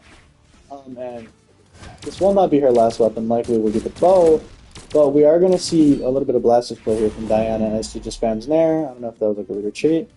And in a similar situation, but nowhere near as severe as the one that was in Game 5 for them, we're going to see Diana be the Queen Nai in this situation, going up against a fairly damaged 1v2. Nowhere near as damaged as, the red team was. I'm not going to lie, Diana and Roland were deep in red and just didn't get hit. Okay, goes for the true combo and Dare Nair. That down sig will do it, and I mean Nash and Arcadia, despite going down for a couple of seconds, Arcadia again, incredible games. I don't know how she's doing it. Nash 530 again. I don't know how they're just consistently this good. I cannot tell you why they're consistently this good. Whatever the case, though, Diana with 767. Unfortunately, Sir Roland was the one picking up the KOs. But at the end of the day, Diana 767 damage is crazy. I think this is probably not her first time hitting it, but she's finally hit the milestone of 700 damage at least in this tournament, if I'm not mistaken. So it's definitely nice to see somebody join the 700 damage club. apart from seeing, somebody join the 700 damage club, it's really nice to see that even though they haven't pretty much faced each other at all for since that second tournament, they're pretty much an entire tournament without seeing each other, mainly because Diana and Roman, I think, fell off early, and Nash and Arcadia, faced the Grand Amethyst. Oh my god, Nash is gone! So Roman lands on a map with more spacing? Makes sense. Sounds like a recipe to put her disaster. Diana will take Arcadia's stock. Right now, they're actually going to see a bit of a battle, a bit of a clash here between Roland and Nash that is actually going in Nash's favor. It seems like he's definitely starting to make a little bit of a comeback here. No, red and blue team, again, very even teams down there. The Ensign will 100% KO. I know that from fucking experience. Secondhand experience. I usually am the Nash hitting people because nobody plays Nash. But I mean, right now, Diana is not in the best position. They're going to opt to focus on Roland, makes sense, higher defense. Like I said, if you focus the higher defense legend, it's going to be a lot easier to interrupt the legend with bow and blasters. One legend has lance. That can be very, very, very difficult to deal with in a 2v1 situation. Side air into a down air. The side stick whiffing, the clash. Oh, the response to a ground pound with a ground pound. The Nair will finally disarm. Nair not going to kill. Now we're going to see a bit of a opponent swap as Arcadia secures the KO and actually secures both the KOs. Now she has 3. I think she has 3 kills. Whatever the case, though, she will soon fall later, and so will Nash. This is actually really good for the blue team, as they'll have a little bit of time to reset. And Nash just opted not to pick up the weapon. He said, "Fuck it, I'm gonna fight Diana with what Diana's working with." Nothing. Oh my god, Roland croaked. I don't know what happened, but he down-aired the opposite side, and yeah, now he's here. I mean, this is double spear versus Diana and Roland. What are we going to do? I don't know. What I do know, though, is that Nash and Arcadia are up 2-0 right now. It wasn't even an accident. I think Nash got the KO. No, Arcadia had 3 stocks. Yeah, Nash got the KO. Alright. That will be all for game 2. Nash and Arcadia on the brink. 3, 2, 1, brawl. On the absolute brink of victory here.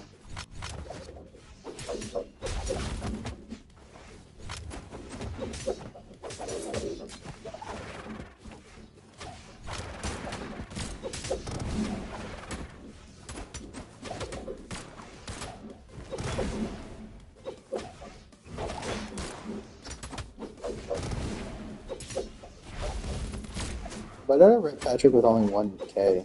What the hell? Is this supposed to be goofy?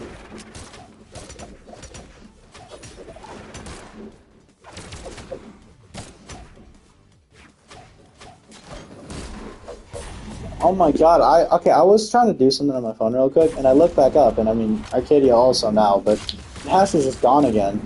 We're going back to Suzaku? Y'all are ballsy as fuck. I respect it, though. I really do respect it. The answer will kill. That will kill. She doesn't have options. She touched? Yo, if that was me, I don't touch though. Down sig will secure it this time. If the end sig won't, besides the down sig will. I mean, that's decent enough damage. That's nothing crazy. He's in orange now. But so is Nash. Pretty even game so far. I would say blue team has the advantage so long as, Diana didn't pick the weapon.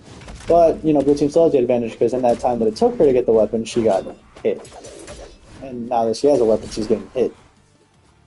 Of course, though, the blue team look a little shaky. I mean, again, this is all about being aggressive. This map is all about going out there being aggressive. We saw that with the red team. They aggressed Queen Nai, and she just didn't have a moment to breathe properly and got really, really unlucky with a certain signature attack that should have 100% hit. Oh my god, she's just on her final stock already. Nash is almost dead already. What is going on? What desperation can do in the heat of battle, bro. And just like that, Diana, perfect reads, dominating the board here. They just completely cleared 5 stocks straight. 4 stocks straight. What the hell? This is beautiful. This is beautiful. I don't really want to wait for it. And that recovery will secure it. And yeah, just like that, Team wins. Diana and Roland, they finally take a game on the back of Diana's incredible explosion. Shocker. Sir Roland. We finally see a bad game out of National Arcadia, so.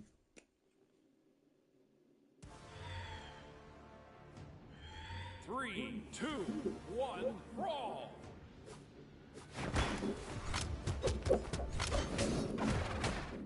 I'm not looking down. You know what? I'm not looking down on my phone. I'm looking at this match. And so far, we're starting off with Blue Team aggressing onto Nash heavily. I think we've seen the double spear once, and it kind of won them the game. Outside of that, I don't think we've seen the double spear that often. And that's kind of a negative, if you ask me. The double spear is such a strong, such a strong tool that the Blue Team had. And the fact that they're still this good despite not having the double spear is such a interesting way to see the game right now. Side sig perfectly. He spaced the side air. Immediately aggresses Diana. Doesn't work out in anything. The nairs into a side air. Team combos coming out there from the Blue Team. As it looks like, right now we're going to see Roland and Roland try to alleviate some pressure from Diana. Not going to happen though, as he'll be sent out of here. Before that though, Arcadia just hold on him at bay. Hopefully we see Arcadia pass soon. It would definitely be best for the Blue Team. That flash would be a good moment because, Nash not exactly far away, but not in the middle of the battle either. Nobody really did damage in that little, time increment where she was gone. Immediately the sider will put Diana really far left. That sider will secure the KO. And just like that, Nash has a potential 2-1 opportunity here with Arcadia. The sider will alleviate that pressure. Again, Sword, a big contributing factor in a lot of these matches. Right now, Roland having to be the aggressor, it's definitely going to be something. He's doing really well. He's keeping his teammate alive, but it's costing him a bit of damage. That could have KO'd if he would have gone for a ground pound or something. The ground pound into a down sig into a ground pound into a fucking recovery. What a team combo from National Arcadia. That is 100% not rehearsed. You cannot rehearse something like that. Yeah, and there goes Roland. And there goes Arcadia. I guess I'm lagging. That sider will secure the KO and likely the set. National Arcadia. They're coming out here, and they're coming out strong. So we'll finish in 7. Britain on the first.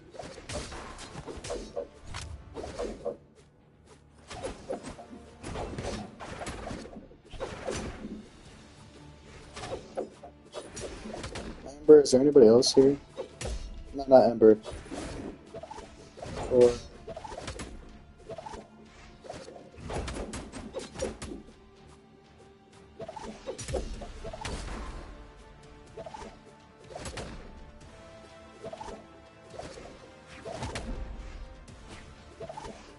Roland's just kind of playing in the air for now, but yeah, that will be the set ultimately.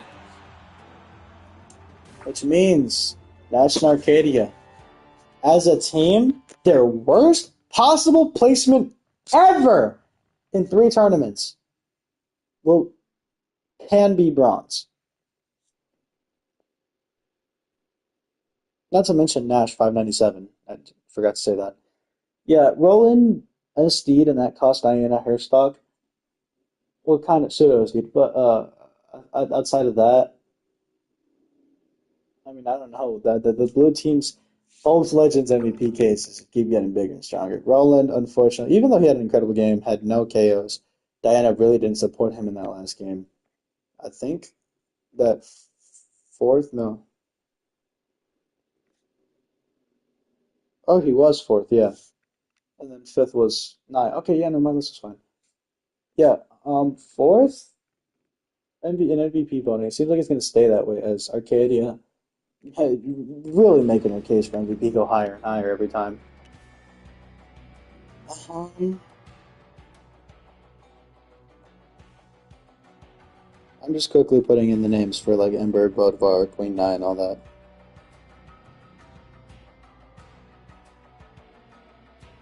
Should be here somewhere, yeah. I have a list knowing like what legend made how many, made something how many times, because it's funky. It's so weird to see the names that are in fourth place. Sentinel and Cassidy. Not even a top 8 team for the second straight tournament, which is a bit of a concern. Bryn and Amethyst, they just finished at 8th. The Barraza and Thatch, the only team that has constantly climbed. Well, not the only team. You know, Bryn and Amethyst did climb, and Sentinel and Cassidy did move up once. But it feels like once these teams that made fourth place move into the podium, they kind of fall off after.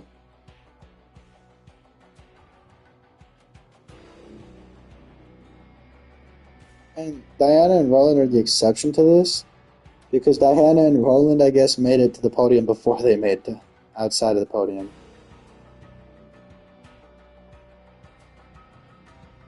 Yeah, next we're going to be defining who will be bronze and the gold medal game. Before any of that, we have a bit of a set to watch here as we finally get to see the winners bracket decision. Who will make the grand finals from the winner's side? Well, you got Thatch, you got Barraza, you got Lucian,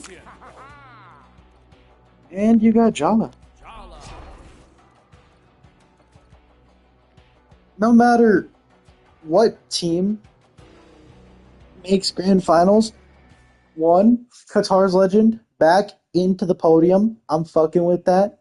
Two, I love all of these teams despite both teams having sword. I love every single team left in the tournament. I do. Nash and Arcadia. Nash is such an unsung hero for me because he's an actually good legend. He's just a sleeper pick because his SIGs are a little niche on Hammer. And then his SIGs on Spear are very good, but very specific, like very simple. Which you would think is good, but for some reason, I don't know. People just don't like the stats, is my guess. They don't like the low dex or something.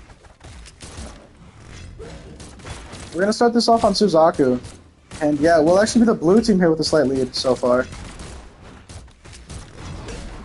Oh my god, the side sig will probably, yeah, that second side sig will secure it. And just like that, Thatch and Barraza take a slight early lead here. As, immediately we're going to see Barraza try to focus on getting that KO on the Lucian. Cannot find the move. The downsig will come out, not enough. The recovery will 100% be on the side it will be, and that will actually result in the blue team taking a slight lead. But again, for how long? Just, Jala's damaged, fairly damaged at that. And then you got to deal with, Thatch, who doesn't really get hit. And now your team is, back to even stocks because your teammate was damaged. Now you're down to stock. And it's just snowballing, and it's getting worse because now you're in a 2v1 position against Blasters and Sword. But yeah, again, back to the team with the team that has two of the same weapon. Once again, they don't want to use the same weapon at the same time. They don't want Blasters and Blasters. They want Blasters and Sword and Blasters and Axe. And what are they going to get? That. Why? Because they just set it up perfect. Now, if Thatch picks up the Blasters here, then they'll probably have Sword and Axe next stock, but who even says they get to next stock the way they're playing right now? The recovery. And the recovery to actually secure the KO on a Thatch. Good security measure there. Ground pound. Even in KOs, not at all in damage. Or not, even in stocks, not at all in damage.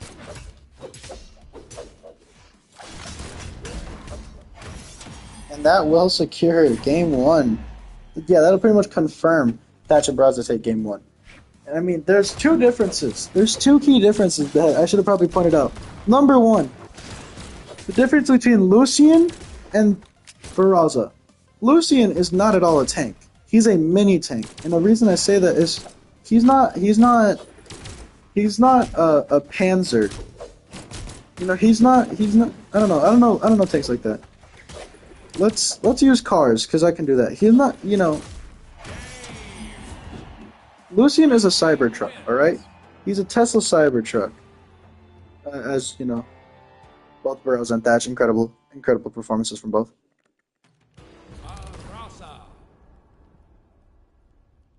As I was saying, Lucian is a Tesla Cybertruck, whereas Barraza is a Whereas what's his name? Barraza is a Ford F-250 Raptor. Like one's a Ford Raptor, the other one isn't. For all of you goofies out there, if you know what I'm about to say, you will completely understand what I'm about to say. 'Cause, I mean, it's just accurate. Lucian is a Golden Scar, while Barraza is a Blue Burst AR. If that makes sense to you, I appreciate you, and I wish you the very best in life. For those who don't understand what I'm saying, if you don't know, the Blue Burst Assault Rifle is actually better to carry because burst weapons with Bloom just like isn't a real thing. For some reason, they're more consistent than using an actual gun. Like using like a Scar, because their Bloom was way less for some reason, so the Blue Burst AR was more consistent. And it had highest damage too, like you could still three tap people with the triple dink, so yeah, like Barraza.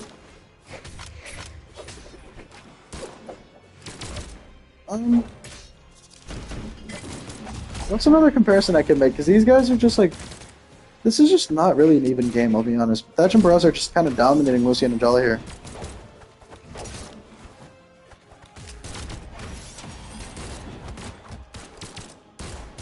The only other way I can put it. Lucian is Joel Embiid, you know, Barraza is Shaq. That's my best comparison. Joel Embiid is pretty much the modern era's Shaq because nobody can properly guard him. Even in the playoffs, nobody can properly like guard the man.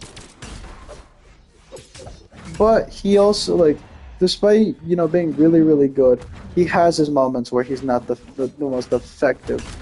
You know, and that's what I see out of Lucian. Lucian doesn't have the high kill potential that we see out of Barraza. Barraza, having what, 7 power base kit, is just much more powerful and can kill a lot sooner. Plus he has weapons that kill very well in Axe, you know, as opposed to Katars and Blasters. Of course, Barraza also has the Blasters, so it's time to get that mistaken. I mean, yeah, the red team take another game off of the blue team. Thatch and Barraza are looking really good. I mean, Barraza is fighting for his MVP life right now. This man's going crazy.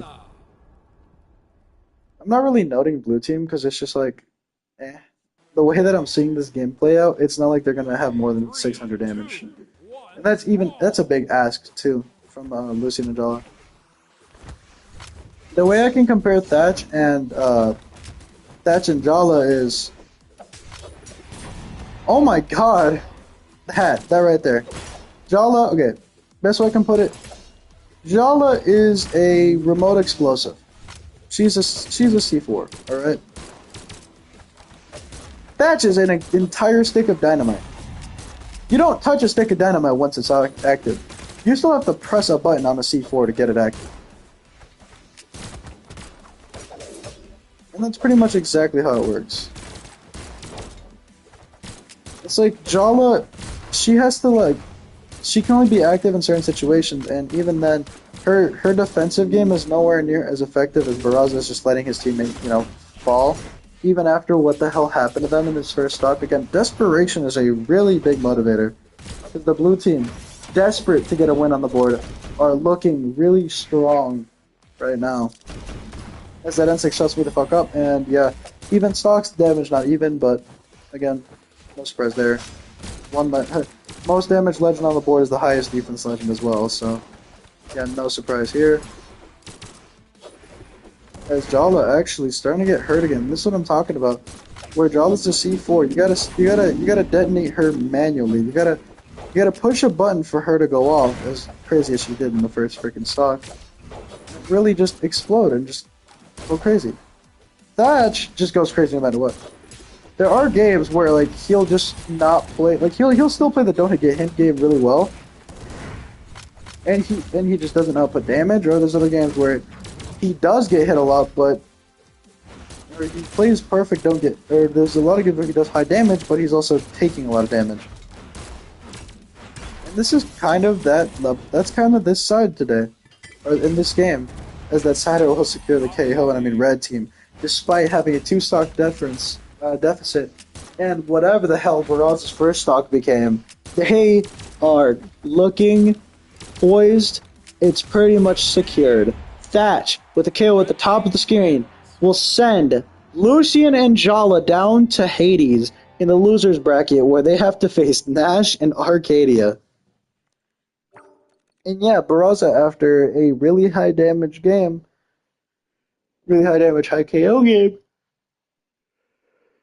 may have lost the stock early, which was insane from Jala. Great play, as Lucian again doesn't take any KOs.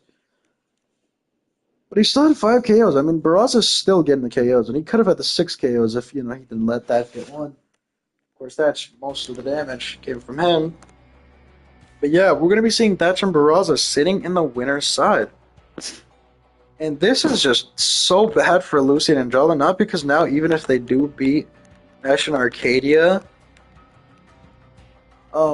even if they do beat Nash and Arcadia and go back to grand finals, they have to do a bracket reset and then win the reset against Thatch and Barraza. But also, there's a very big keyword, and that keyword is if they beat Nash and Arcadia. How are they going to beat the defending champions? I don't know. Will they figure it out? Possibly. They made it this far. They beat Diana and Roland. So did Nash and Arcadia, though. Respects. They're really strong. They're really good. Who knows? By the way, we'll have 4 new legends because technically, since we'll have a Mugi, we'll have Luke, we'll have Ivor. Fight me if you say Eivor, and we'll have Devilgen. Oh, we'll actually have 5 because we'll also have Vader as an available legend. So maybe he'll be better than Ezio. Maybe we see that switch up from Vector. I don't know. Whatever the case, though, we're looking at losers finals. I cannot seem to compute. I was like, what am I doing? Am I stalling? Am I accidentally stalling? All right, so Nash and Arcadia, Lucian and Jala. This right here. Why are they all starting on Suzaku? Brawl.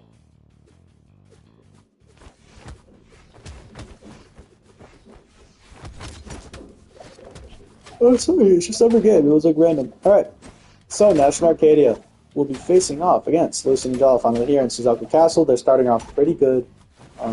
They're coming off of a sweep. Gentleman's sweep, sure, 3-1, but they're coming off of a sweep.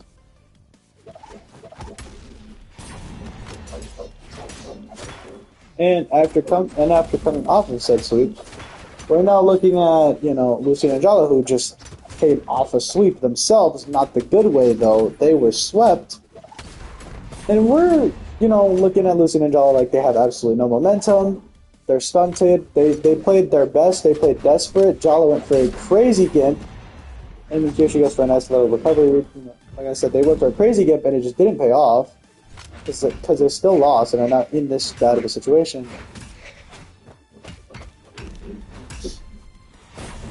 So they're not exactly feeling the best. After playing their absolute hardest and trying to do what they possibly, trying to do as much as they possibly could, they just have no gas anymore. Because that probably took a lot of mental strain to lose that game. And just a lot of emotional damage there for sure. Only thing I can say now is the strongest team will be the one to win. I mean, right now we're kind of seeing Suzaku Castle in the perfect example that I was giving. Constant aggression, constant good engagements. I mean, the red team, finally they're the red team, Nash and Arcadia are doing just that. They are doing just that. I mean, Lucian and Jala seem very out of their comfort zone on this map. They'll probably not go through again. There's always a chance that they're just like, okay, we just need a bit of a mental refresh. I just need a second to think, mentally prepare, all that shit. So, there's that. Lucian trying to heat up a bit. That's probably all he's wasting his time on now is just practicing his shit, trying to heat up, get ready for next game. Because that side sig is I lied. That's a not kill. I really did think that was it for that stuff.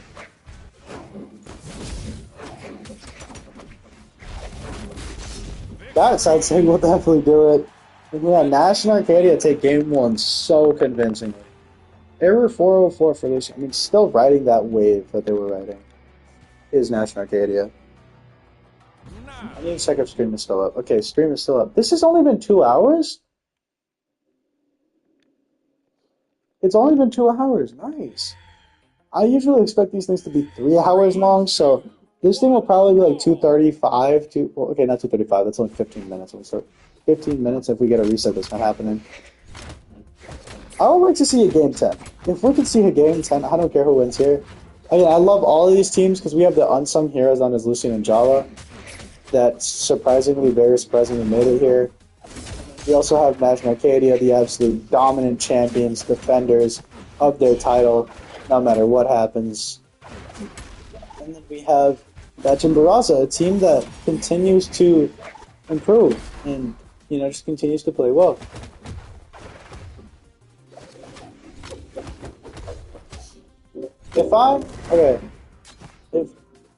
If I'm Nash and Arcadia and I was looking at losers bracket after I lose to Thatch and Barraza, I'm like, ah shit. So it's like, I would literally look at every single set and be like, damn, bro, so I gotta hit Thatch and Barraza to win? That's all I'd be thinking about, because I'm the defending champion, so I should only be thinking about grand finals. And if Lucian and Jala were the ones to make it there, and we lost to Thatch and Barraza, low-key, that would make us look worse. Because it's like, a complete newbie is the one taking the scene. Oh my god, that could have been lethal if it was 2 frames to the left. A lot more than 2, but 35 pixels.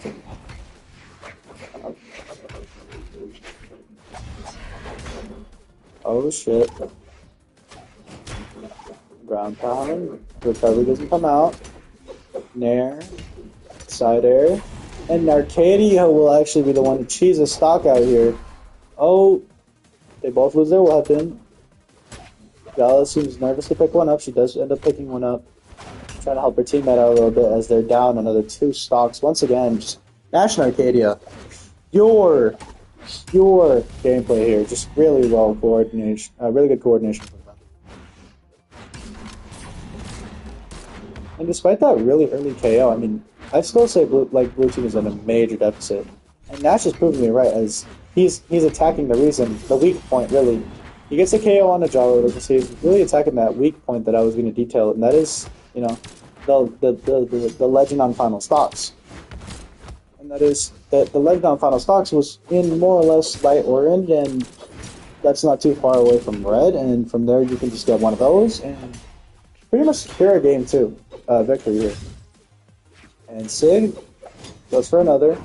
Oh, they went for something cheeky! Oh my gosh, he purposely dropped so that he can hit side sig, but unfortunately he didn't hit it. She got the recovery, and yeah, I mean, Nash got most of the KOs. He was mainly focusing more on supporting Arcadia on such a small map. But it ultimately worked out. Nash definitely playing more of an anchor role. I think after that first tournament where he played super aggressive and had all those reverse, those reverse 2-stock, the 1v2 comebacks, and he was like, yeah, I'm tired of this shit. So I'm gonna play anchor. You go aggro. Arcadia was playing anchor and it wasn't really working too. But since she started playing aggro, it's been a lot better. Of course, we're not saying anchor versus anchor, aggro, aggressive versus aggressive. Yeah, I think I am gonna put in. I think I'm gonna put a D-pot, because it's not defensive player of the year, it's defensive player of the tournament. I am gonna put like a tournament anchor type award in there because it's definitely deserved. And I will 100% be going back to the last couple of tournaments and doing it there as well. There's something I could actually implement into the ones. Be like, which legend was really playing well defensively and like truly getting back to stage, truly saving themselves. Something that makes me laugh is whenever I play against my friends, or like whenever I play with my friends in 2v2s, they'll be like, how the hell did you go back to stage from there? It's like, chase dodge, I use the chase dodge, I use my regular dodge, I use attacks, I use movement to get back, and they're just like, yo, what? And to me, it sounds like a lot, and then I'm just like, wait, no, this is basic Brawlhalla movement. I still am not used to the dash changes that they made it like a year ago. Like, I'm not at all accustomed to them. And stocks are tied, but once again, it's another damage difference. That's really the kicker here. If the blue team really has any hope, they have to hard target one of them, and I don't think targeting the anchor is the play here. I think if you target Arcadia, that'll benefit you a lot more because she has lower defense, so she'll be sooner to fall. Of course, you are also banking on the fact that Arcadia doesn't clap you instead. As we see immediately, Nash and Arcadia working together to get those KOs. Gets that spear back. But yeah, the reason I think this is because it's like Arcadia is probably one of the best aggressors there has been. Like she clutched a tournament by being the aggressor. So winning multiple sets for her team and just winning a tournament for her team as the aggressor is definitely very well played out of her. Of course, she does have to go as her teammate, but it's not like it's her fault.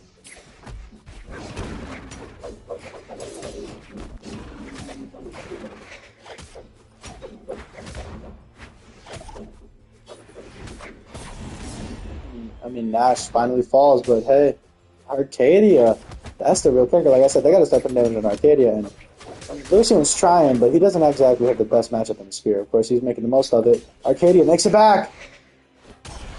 That might be curtains for his stock. It's not just yet. And I mean, that recovery will do it. The blue team, out of desperation, might win it. That recovery doesn't KO. Oh, but the Nair set up by Lucian, unfortunately, will be the wouldn't do it. Down pound, down air. This is so close. Oh my god, he's disarmed. This is potential. This is tournament stock right now, potentially, for Lucian. He needs to win a 1v1 against one of the best 1v1ers in the entire freaking game of Bothalla. And he does it! The recovery! Oh my goodness. 700 damage from Lucian in game 3 will secure. I gotta stop saying that word. Will keep them alive, keep them afloat for just one more game. Arcadia went off, Nash went off, Jala did really well, but at the end of the day, it was the 705 KOs from Lucian that is going to take them to game 4 and potentially more. This is what I'm talking about, bro. The fact that he had a weapon deficit and then disarmed his opponent, then immediately clutched the game. That is what I like to see. The reverse 1v2 comeback too, man. That was so beautiful. Or no, actually, no, I lied. Nash was the one in the 1v2 situation. He's still in this one. That was insane. I mean, right now, we are going to see the red team turn into the yellow team, and they will start out this game with a deficit. There's 100% way more gas for the blue team. As, you know, that pop-off, that was a crazy, crazy finish. I mean, if we just get close games like that for the rest, you know, for the next 5 to 10 sets, that would be nice. And the reason I say 5 is I'm assuming that this one ends here. Oh, no, not 5 to 10 sets, 5 to 10 games. And I'm assuming this will be one of them. I don't think we'll get a Game 10, unfortunately. Unfortunately, I don't think we have the room for a Game 10. As in, like, it just... These, you know, Thatch and Barraza, and then, you know, Nash and Arcadia. I don't think they'll go the mile and go to a Game 10. I could be wrong.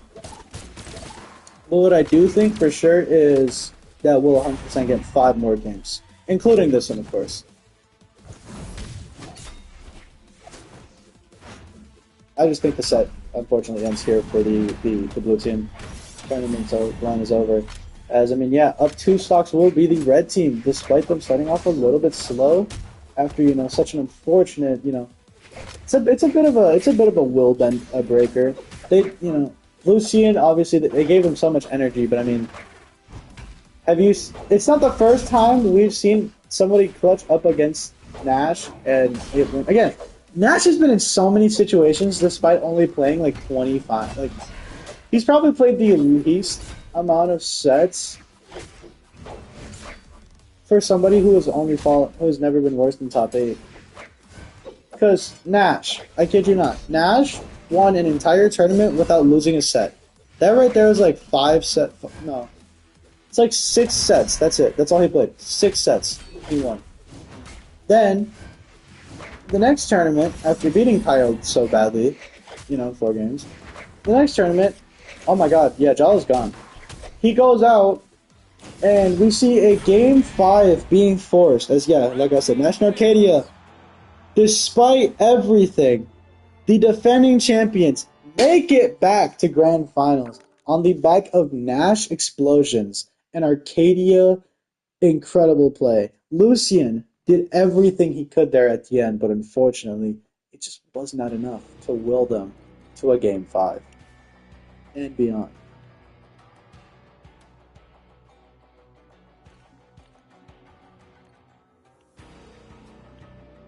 We're back here, bro. We are back here. I have to get Thatch a skin now. I have to. I owe Thatch a skin. He made it to Grand Finals, could potentially win here in just 3 games, in just 4 or 5 games. In 3 to 5 games, we could be seeing a champion. 3, 2, 1, brawl. And I mean, I just want to say, you remember how, I said that Arcadia was the MVP and everything? Yeah, well, Nash in the last 3 sets has, outside of the, in the last 2 sets, he's outperformed Arcadia pretty much the entire time, so kudos to him. But I was going to say, even though Thatch right now is my number 1 and probably will stay my number 1, Barraza just moved up high. After his last outing, where he had 5 KOs in he had 10 KOs in 2 games and 1,000 damage total between those 2 games. He basically went 505 KOs per game in that sweep almost. I think in the first game he only had 3 KOs and 500 damage, so at least that 500 damage was accurate, but that was an insane game, man. As right now, it'll actually be the red team who's losing. I didn't pay attention to that. Arcadia is deep in the red. Everybody's starting to get in that red health except for Nash, of course. He lost his stock fairly early. Barraza finally loses his stock, and the red team has a bit of a lead, but is it really a lead? I don't know. Because again, Arcadia is so damaged that it really just takes a ground pop off the top platform. Not even the top platform. I think she actually just hit the full ground, if not that right side top soft platform, and that was more than enough. But yeah, red team's still on the lead, so National Arcadia is still holding their own right now. What a nair from Nash! What a find all the way up there. And the recovery will come out. Arcadia takes the KO there. And yeah, I mean, the red team kind of turning it around a little bit. They had a bit of a deficit, but they're starting to heat up. They're starting to use that momentum from last set to continue this. Despite such a momentum shift in Game 3, such a momentum shift in Game 3 from Lucian and Jala, there just wasn't much else that they had in the tank. Whereas, Nash and Arcadia, they're champions. They know what it takes to make Grand Finals, to win Grand Finals, to be champions. Ground pound in a recovery, kill confirm will take Thatch out of Game 1. I mean, this is pretty much just curtains here in Game 1 for, what's his name? For Barraza. And now he's kind of just playing for style points, really. I don't think he can make it. And yeah, Nash and Arcadia take Game 1 of Grand Finals. Nash right now, looking strong.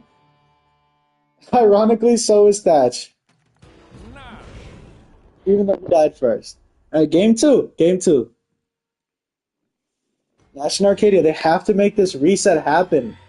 And I don't know if I could see a sweep coming, because think about it. Nash and Arcadia took Game 1 of the last set that they had in winter semis, and then they lost 3 straight. Could we see a similar thing happen here? 100%. We're going to Western Air Temple, where everything is completely unpredictable. Yes, do platforms actually help out weapons like Sword a little bit? Yeah. Blasters doesn't get too much from platforms. Axe gets a lot. Greatsword actually doesn't benefit much, but the way that Arcadia plays Greatsword, it doesn't matter. Spear benefits pretty okay. It benefits, but because of the fact that they're moving platforms, not too much. And Statch finally finds that KO onto Nash, actually. And both red team members, or blue team members, fairly damaged that side. It was secure it. The down air might too. No, I think they wanted to like wait it out a little bit. That's why that, Thatch is dying now. They want a bit of a 2v1, but Barraza doesn't want any part of it. There. He gets hit only 2 or 3 times, which is not bad for a 2v1 scenario. I guess playing it in the air wasn't too bad for them. Right now, though, the red team is in a slight lead. Again, I'm not too sure, because again, Arcadia can just get sent out whenever. She's a fairly low defense legend, only having 4. And on top of that, yeah, like Nair killed right there. Nair of all things killed right there. He's just ground pounding. I don't know why he's willing to take so much damage. But whatever the case, the blue team could very much be at a lead here. Even though their damage is a little bit more evenly spread than, the red team's is. Of course, Arcadia, Aggressor, Nash, Anchor, so he's not really the one playing super hyper. That NSIG killed? Jesus Christ, he hit it again. Thatch with the KOs here so far. Not a lot of hits going on. Arcadia trying to play aggressive. It's going to be Nash almost sending Barraza off the top of the screen. He finally does. Nair. And if that recovery will do it just like that, once again, red team with the lead. They're constantly keeping the lead, but I mean, it really falls right now on Nash to not die for the red team to secure game 2.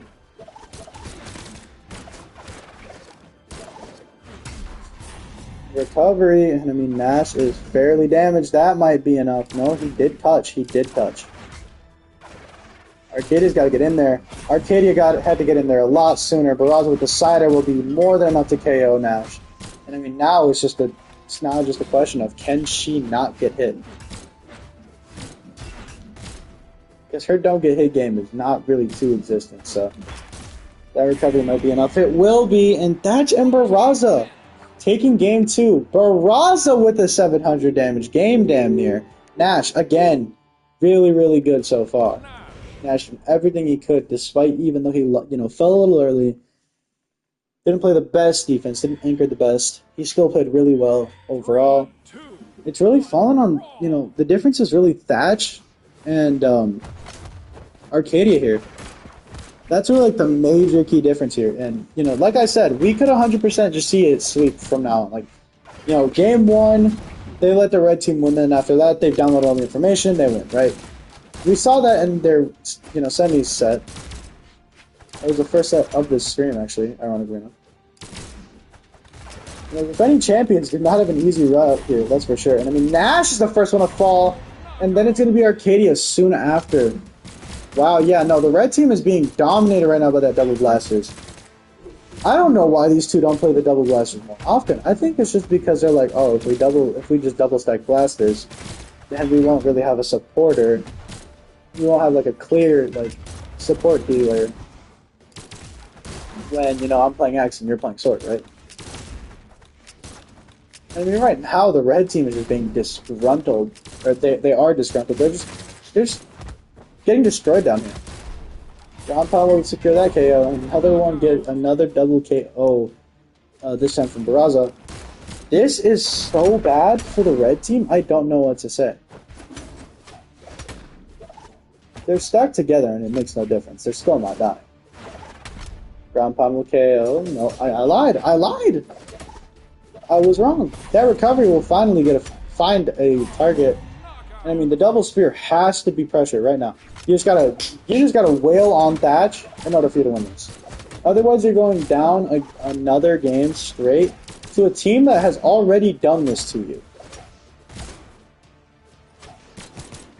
Down Knight, the down Sig!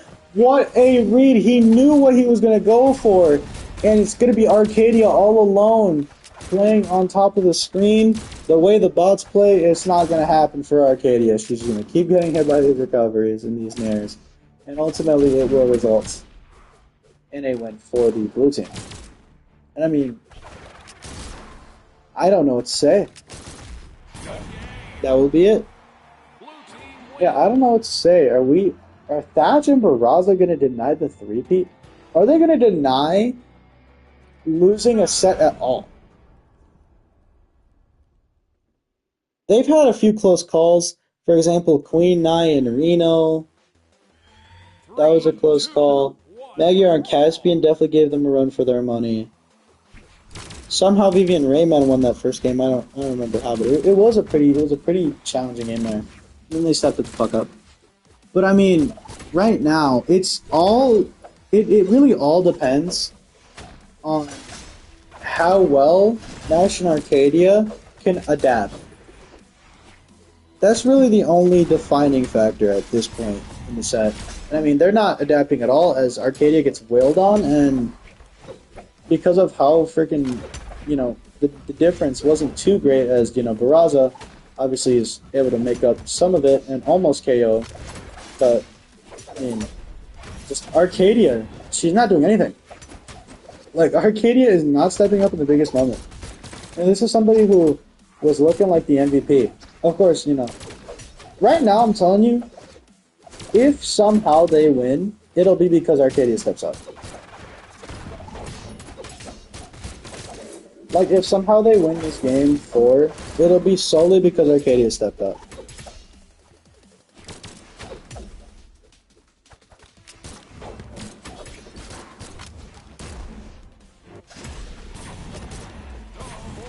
Yeah, that double KO will secure even more of a difference. It's just diffs. You're just getting pummeled. You're just losing. This is just not it. I don't really have another word for it. This is probably the least close I think a grand final set has ever been. Not even was like Ember and Zol versus Queen Nai and Lin Fate this bad of a difference. Okay, we see the double KO come out from Arcadia. She's starting to show signs of life. Is it too late though? She's on final stock. They need to get Barraza out. I don't care what you're doing, Nash. You gotta focus Barraza. You have to. The main target needs to be Barraza or you guys lose, pretty much. You gotta go for the high defense legend right now. And just pound him. Pause. Pause, wait. Oh my god, Thatch! Oh, you gotta get out of there, Arcadia. You have to get out of there. Ground pound. Ground pound again. She does. She survives. Thatch. Oh my god, wait. No, not the recovery. Why the hell are you going for that? Recovery. There! It's done! There's a chance now. There's a really big chance. Thatch, low defense on his final stock against one of the best in ones. Not happening. Nash and Arcadia.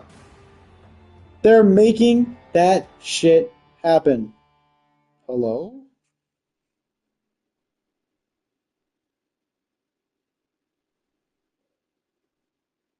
I don't know what the hell just happened. My bad.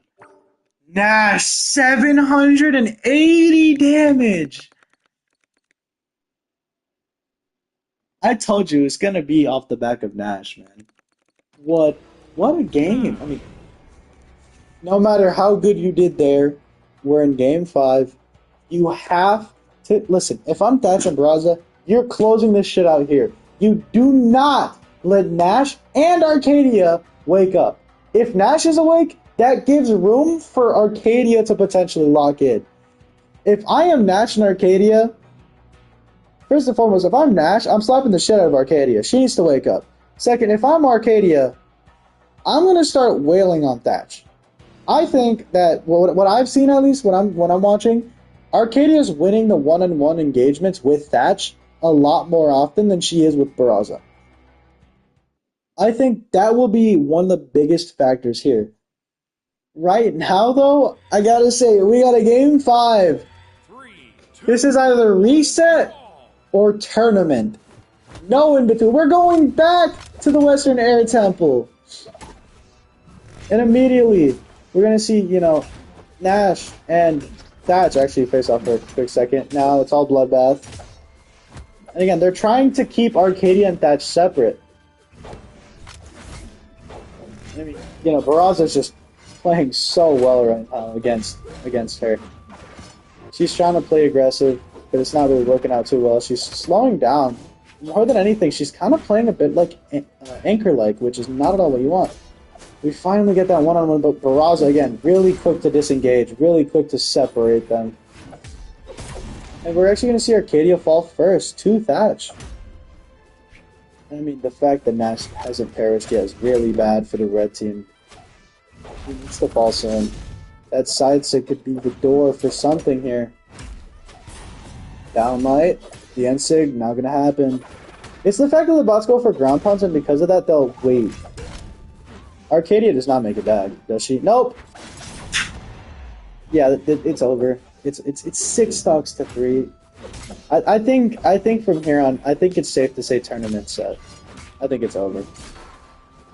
Coming back down 3 stocks, it's nearly impossible. It feels like, I'll be honest. It's like one of the most difficult tasks in the game. Of course, they take 2 here. They kind of starting to tie it up, but I don't know, man. This is close, but not close. You know. It's like Arcadia's taken way too much damage. They need to find KOs on the touchdown. That was a good play there. Oh, recovery. There. Thatch is gone. Okay, Thatch is gone.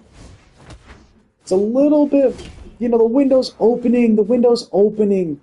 It was a little open. Now it's opening. But you know, I mean, Arcadia's in red. It's this window's closing at the same time. Window's starting to close more. Arcadia, she touches. That ground pound, the window is pretty much closed. Oh, it's 3 stocks to 1. It doesn't seem possible. Can Nash pull off the ultimate comeback? Because that's his only option. And Sig? Yeah, it doesn't seem likely. The side Sig will interrupt, and I mean, it's just curtains. 3 stocks to 1 with this level of damage. That recovery hits. And yeah, Thatch and Barraza. I mean, I'm not too surprised, but I can't believe it. Nash has finally lost a gold medal game. Thatch and Barraza will be your Bothalla Tournament Tier 4 champions. I gotta get Thatch a skin. He's a champion. Alright. So, first and foremost, incredible set, especially the incredible game from Nash. That was obviously the biggest, most defining. That was the most defining game, 100%. Hold on, I just gotta put in the names. Thatch, one time now. I can't believe I'm saying this, man. It feels so wrong to say Nash lost in the grand finals set. But if you ask me, it was Arcadia's fault, so I'm not too hurt. Did you see what Arcadia was doing? Exactly. She didn't contribute anywhere near enough. What time is it? So yeah, it'll be more or less about 3 hours. What a set. What a set.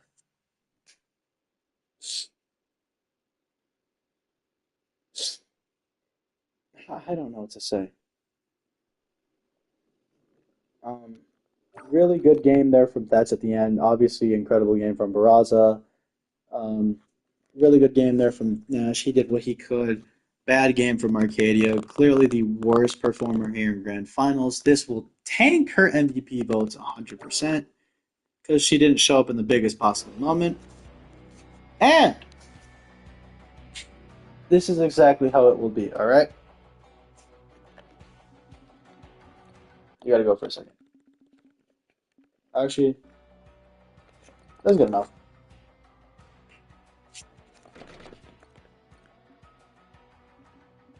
Let's take that shit off.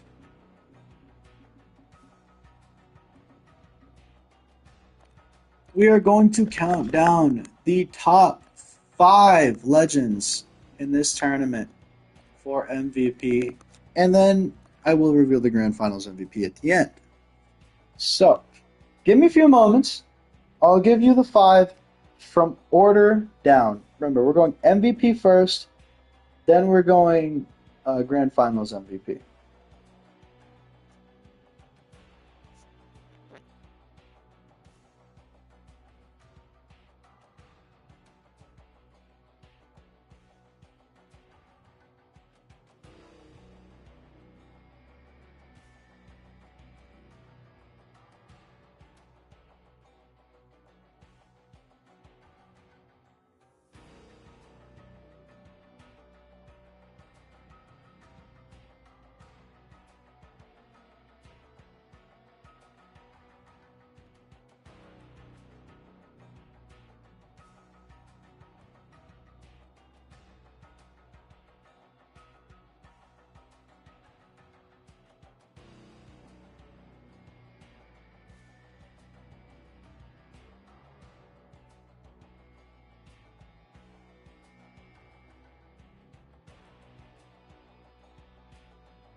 All right, so I have looked and reviewed at a bit of the footage for the grand finals. I have the grand finals MVP set for sure. The finals MVP, my bad, the grand finals MVP. We'll leave that for the end. But your MVP of the Bothalla 2v2 Tier 4 tournament, after so many games, after so many sets, after everything that has happened in this entire tournament that has just made every single decision, every single thing just so much clearer. I think there isn't a better pick than Thatch. I think that I just fucked up. That's what I think. Let's just act like I didn't say that, alright? Coming in at number 5, I forgot to set up do a countdown. Here, we'll do 6 and then we'll have me select that. Okay.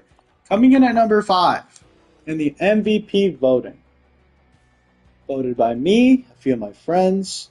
I showed them. My friends have watched the streams when they were not streaming, when I wasn't streaming and stuff. And I had a few friends pop in for this one. So, I texted my friends. We all collaborated for this one. About 4 of us. At number 5, we have. If I can find him.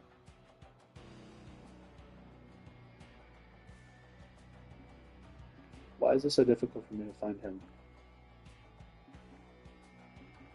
Here he is. We have Barraza. I don't know why it was so difficult for me to find him. My brain was not computing. At number 5, we have Barraza. Barraza has been one of the best performers pretty much the entire time.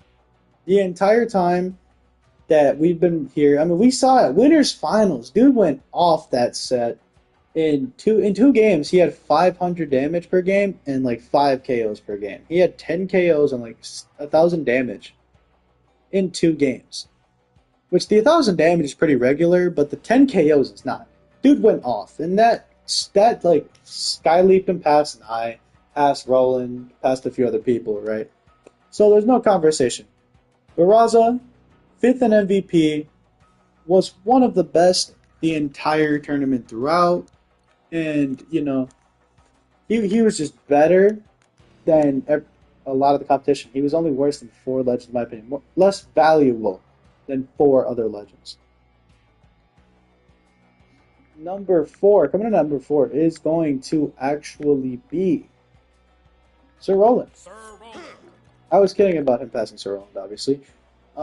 Yes, Sir Roland came into the tournament with such a drive, and after, you know, Diana mainly leading the Snake, and mainly being the head of the Snake last tournament, and Diana being so effective and so crucial, she kind of took a bit of a step back. I don't know if that was a team decision overall or not. She took a bit of a step back, and she said, Roland, you do what you need to do, I will support. She chose to anchor, which clearly didn't work as well. But after seeing how, you know, they finished outside of top 8 in third tournament, they're like, we got to do a change because people figured us out pretty quick, you know. So they chose Roland. You go out there, you lead us. If we need to ever swap, we obviously can. We've learned both roles. You know, if we need to be synergized, they can do that. Roland is a fairly versatile legend who we saw doing some team combo work, doing some other work, right? Just all around kind of legend, right? And because of that, we got to give him that 4th place nod. He was just incredible throughout the entire tournament, right? At number 3, and this is probably the biggest jump because I had him more or less right outside of the top 8, but, you know, it wasn't much to get him in here. I'm gonna have to go Thatch. Or not Thatch, what the hell? I'm gonna have to go Nash. 1 second, let me just, there you go. I'm gonna have to go Nash. Nash proved his worth the entire tournament throughout. He had a few bad games, you know. He had a few games where he wasn't one of the best legends. He wasn't, you know, going off like Core, going off like Bryn. You know, he wasn't the most consistent in this tournament, and we saw that the most against Thatch and Barraza, who defeated them twice in this tournament. But at the end of the day, dude was just he's still Nash, you know. I don't know if falling outside of the top 5, falling outside of the top 8, whatever, caused Nash to be a little bit more threatened in twos as well. Be like, these guys could take my throne now. Maybe get a little complacent. But at the end of the day, still a grand finalist through the losers bracket, had to make the run. Unfortunately, just had tough luck. Had to face Thatch and Barraza, the champions, the new kids on the block, right? And I mean, dude was still putting up like 480 damage and like two to three KOs a game, like 2.5 to 3.25 KOs a game. Like he's still Nash.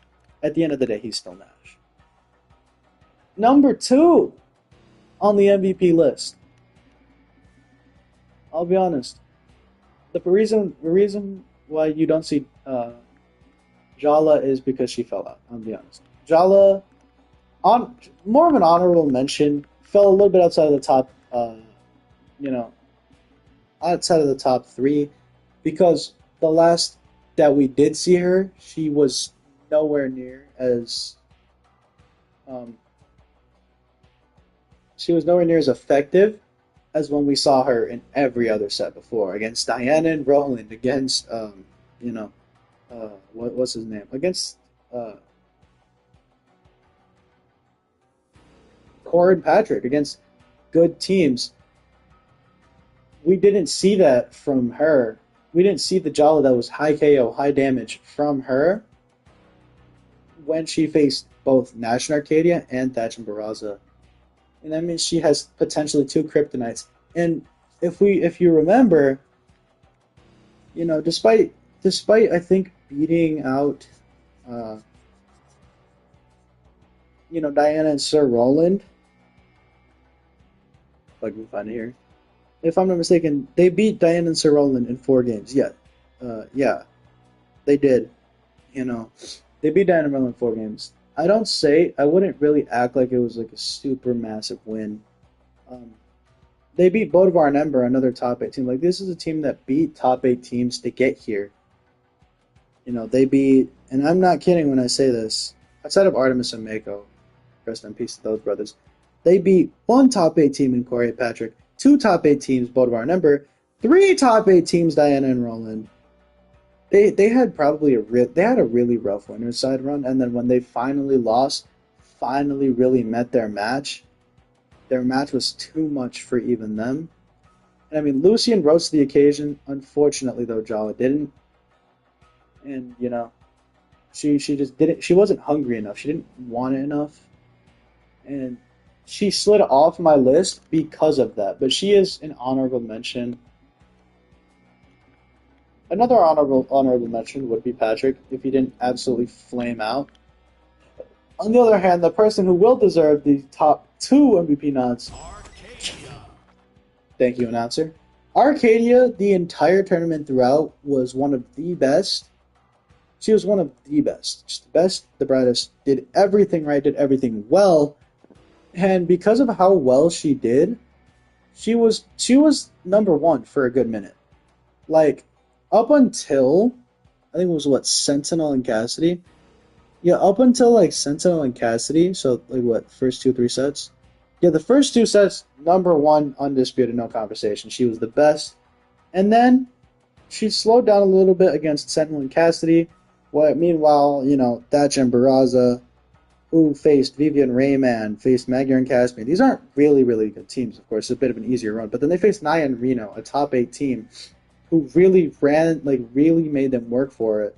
And then they went and faced against Nash and Arcadia, who also made them work for it in game 1 and then every other game, They finally met their match.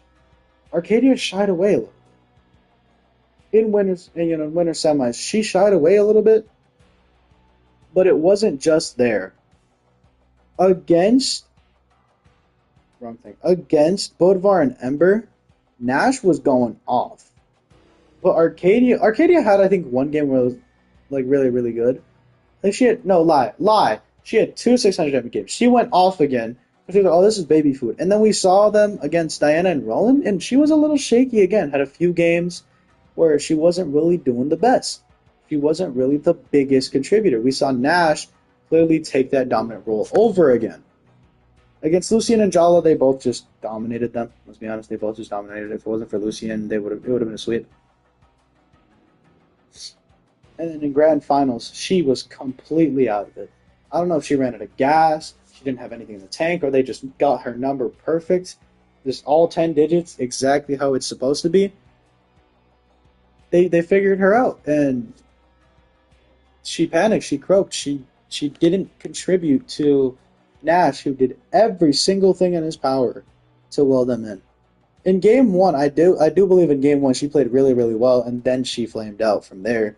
Whereas Nash had a 700 damage game, had a 500 damage game, had a 600 damage game, I'm pretty sure. Game one he had, I think. I could be wrong, I could check that. But overall, he was doing everything. He was doing everything right except for survival, mostly survival. And even that, it wasn't even that bad. She was the one who was getting knocked out more often. Obviously lower defense and all that, lower speed. But it's like, in the heat of the moment, Arcadia just was not the biggest contributing factor, and it resulted in Nash and Arcadia looking really, really rough. But now, it's time we decide who the MVP is. And I accidentally said his name multiple times. Yeah, I completely forgot I was doing a countdown, to be honest. So, your tournament MVP for the Bothalla 2v2 Tier 4 championships is going to be Thatch. I owe this man a crossover, a skin, a freaking rose toy. I owe this man everything. Alright? Because the way he played throughout the entire tournament was insane. He stole Arcadia's spotlight after that really, really good set between, that him and his team versus Nye and Reno. Before that, they had faced some pretty solid teams that were actually giving him a bit of a run for their money. Every single game up until winners finals, they had lost at least once. Every single game went to at least game 3, which is very odd for a championship team. Usually there's at least one sweep, right? We did get a sweep, but usually there's one early sweep is what I mean. And Thatch and Barraza they started off a little slow, sure. I think Thatch was pretty okay at the beginning, and then he skyrocketed after that Magyar and Caspian set. That set caused them to go from, they're gonna be like they're gonna go back to top 8 to, these guys are actually like challenging here, And then right there, that's when Thatch completely skyrocketed up my board, went from like, I don't know, not even in the top 10 to top 5 because he played so well. Same with Barraza. Barraza went up there as well. And they just kept climbing, and they became champions, obviously. But the way that they played, Thatch was incredible. And that's not to take away from Barraza. Barraza played insane as well. And, I mean, credit to that man. I mean, he played so well. I don't know how he did it. I don't know how. But Barraza was like, at first, he was doing really well. And then Thatch took over for a little bit. And then in the last 2 sets, Barraza took back over. In these 6 sets that they have played, that's crazy. That's crazy to say. But, yeah, I mean, Thatch and Barraza, they're just Thatch and Barraza. There's nothing else to say. There's absolutely nothing else to say. Thatch and Barraza are the best team in defending champions for the next tournament. And yeah, that was really, really cool to see. I didn't think that I would see these two really. I was expecting maybe a podium finish. I was like, yeah, I can see these guys going third. I don't really see them in grand finals though. Like, I really had it drilled in my head that Bryn and Amethyst was gonna win, and it was gonna be Nash and Arcadia, and it was gonna be a great, beautiful battle, and I was wrong. I was half wrong. The team that I thought would finish second did finish second, but I was still wrong about definitely third. Third was a complete shocker, and first, they were my Pavelski pick. They were like my brain pick was not going in their direction. I was expecting, again, a really good team to get there, but not them. No hate to them. I know I'm talking about robots fight me. But, at the end of the day, Thatch, albeit probably the lowest we'll ever see an MVP have in damage, solely because that's not really his trademark. If you don't know, he has the lowest by like 20. It's going to be around 450 damage per game, which I know is crazy, but there was a lot of games where Thatch just either didn't have to do damage or was just like, completely being pretty obsolete, especially early, which is cause for his low damage because in the first couple of sets, wasn't the best, right? And his KOs per game was really the thing that went up because he went from like 1 to 2 to like 3 to 4 per game up until these final couple sets, and because of it, he ended up at around a 3.3 KOs per game average. So he's kind of like the Ember of the MVPs because Ember has the lowest damage but the highest kills, whereas Thatch has the second highest. Because I'm gonna put it like this. All right, I'm gonna put it like this. Ember had 450 damage per game, more or less the same as Thatch, but that was in grand finals and grand finals only. She also had more KOs than Zol did by a good margin. She had more KOs. She had 3.25 KOs, which I think was the most.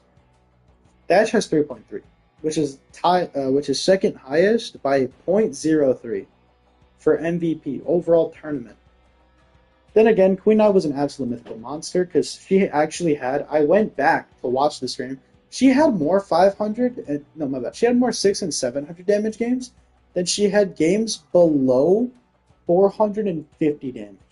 Fuck that. 480 damage. She averaged like 557. Because I rounded it up, I went 560. And she was getting most of the kills on her team more often than not. Queen was an absolute demon who averaged 560 damage on top of 3 KOs per game. I put 3.33 because of obviously accidents and stuff.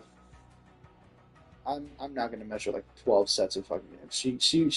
She made to grand finals through losers bracket. Too much effort.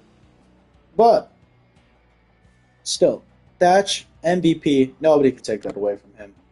One of the best. One of the best. Right? Okay. What time is it? Yeah, this ended up being 3 hours because I'm a yapper. Fight me. Now, for grand finals MVP, there's only 4 picks. All right.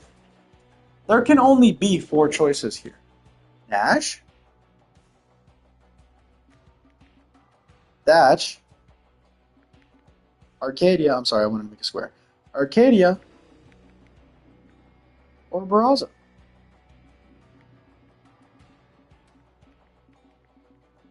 There can only be 4, and really there can only be 3. Because we know what the hell she did. So she's out of here. So we can make the box a little smaller. And honestly, I'm not going to lie to you. You can eliminate Thatch as well. Despite the MVP, despite him being MVP, you can eliminate his name off the list because I went back and I was like, this dude had less damage than Barraza almost every game. And then he also, didn't have as many kills. So I was like, alright. Of course, I'm not going to say the same shit for Nash and Arcadia. We know for a fact that Nash and Arcadia were, leagues apart in difference this time around. Alright, have you casted your vote? Cool. So, your MVP.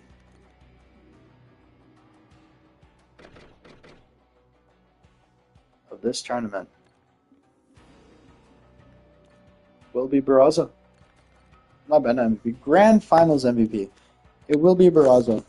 I tallied up the damage. I tallied up the KOs per game. This is by far, by an entire 0.51, the lowest KOs ever. So you can say that. Actually, no, yeah, Thatch did have more KOs. That's kind of crazy. Or there was just a lot of accidents. I could also believe that.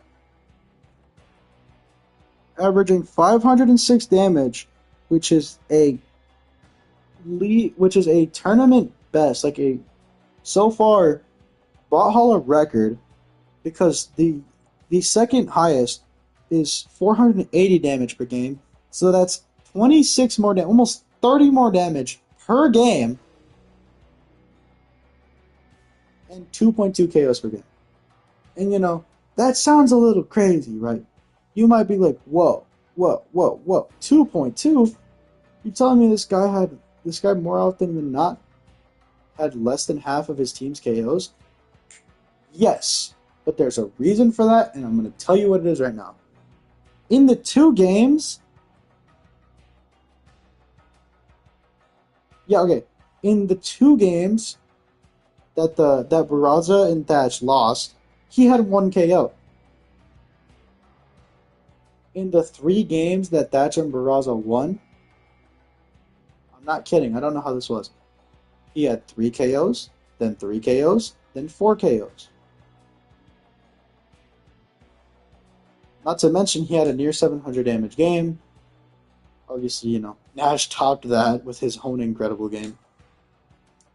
But yeah, it was Barraza. I mean, he had one of the best performances, if not arguably the best performances, with 684 and 3 KOs. I think Nash topped that though with 700 and whatever with I think 4 KOs.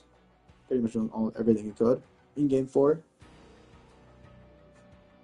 So he had the best, if not second best performance. And on top of that, when they were winning, he was a very big factor, having most of the damage and most of the kills. If it wasn't for the fact that every single time they lost, he only had 1 KO, this would have been a higher average, because he had 11 KOs in 5 games. And let's say even if he just had 2 KOs in both games he lost, that's 13 KOs. That's a much higher average. That immediately bumps him up to, like, I think 2.4, 2.5, something like that. Not 2.5, I know that. It's like 2.4 or something, which is really, really good. So literally, if it wasn't just for the fact that if Barraza wasn't doing most of the damage, most of the killing, if not, pretty much the entire time, they weren't winning. And that is more valuable than, Thatch having around 400 damage, dead ass, and having 3 kills per game. That's going to be it for this stream. Like I said, your champions are Thatch and Barraza. I owe Thatch a skin. That's the coolest Barraza skin I think ever, in my opinion. I don't understand the point for the kneecaps needing teeth, but okay. I guess he just says Tarkat, maybe. But I mean, yeah, there is nothing else to say. Can we talk about how for some reason right now Barraza's doing I didn't realize that Barraza's glitched out. He's doing the Thatch pose. This is the actual Barraza pose. That's funky. Alright, yeah. That's it. That's it for this tournament. I'm gonna head out. Jesus. Thatch MVP. Barraza Grand Finals MVP. Incredible tournament. A lot of crazy things happened. At the end of the day, we know what happened.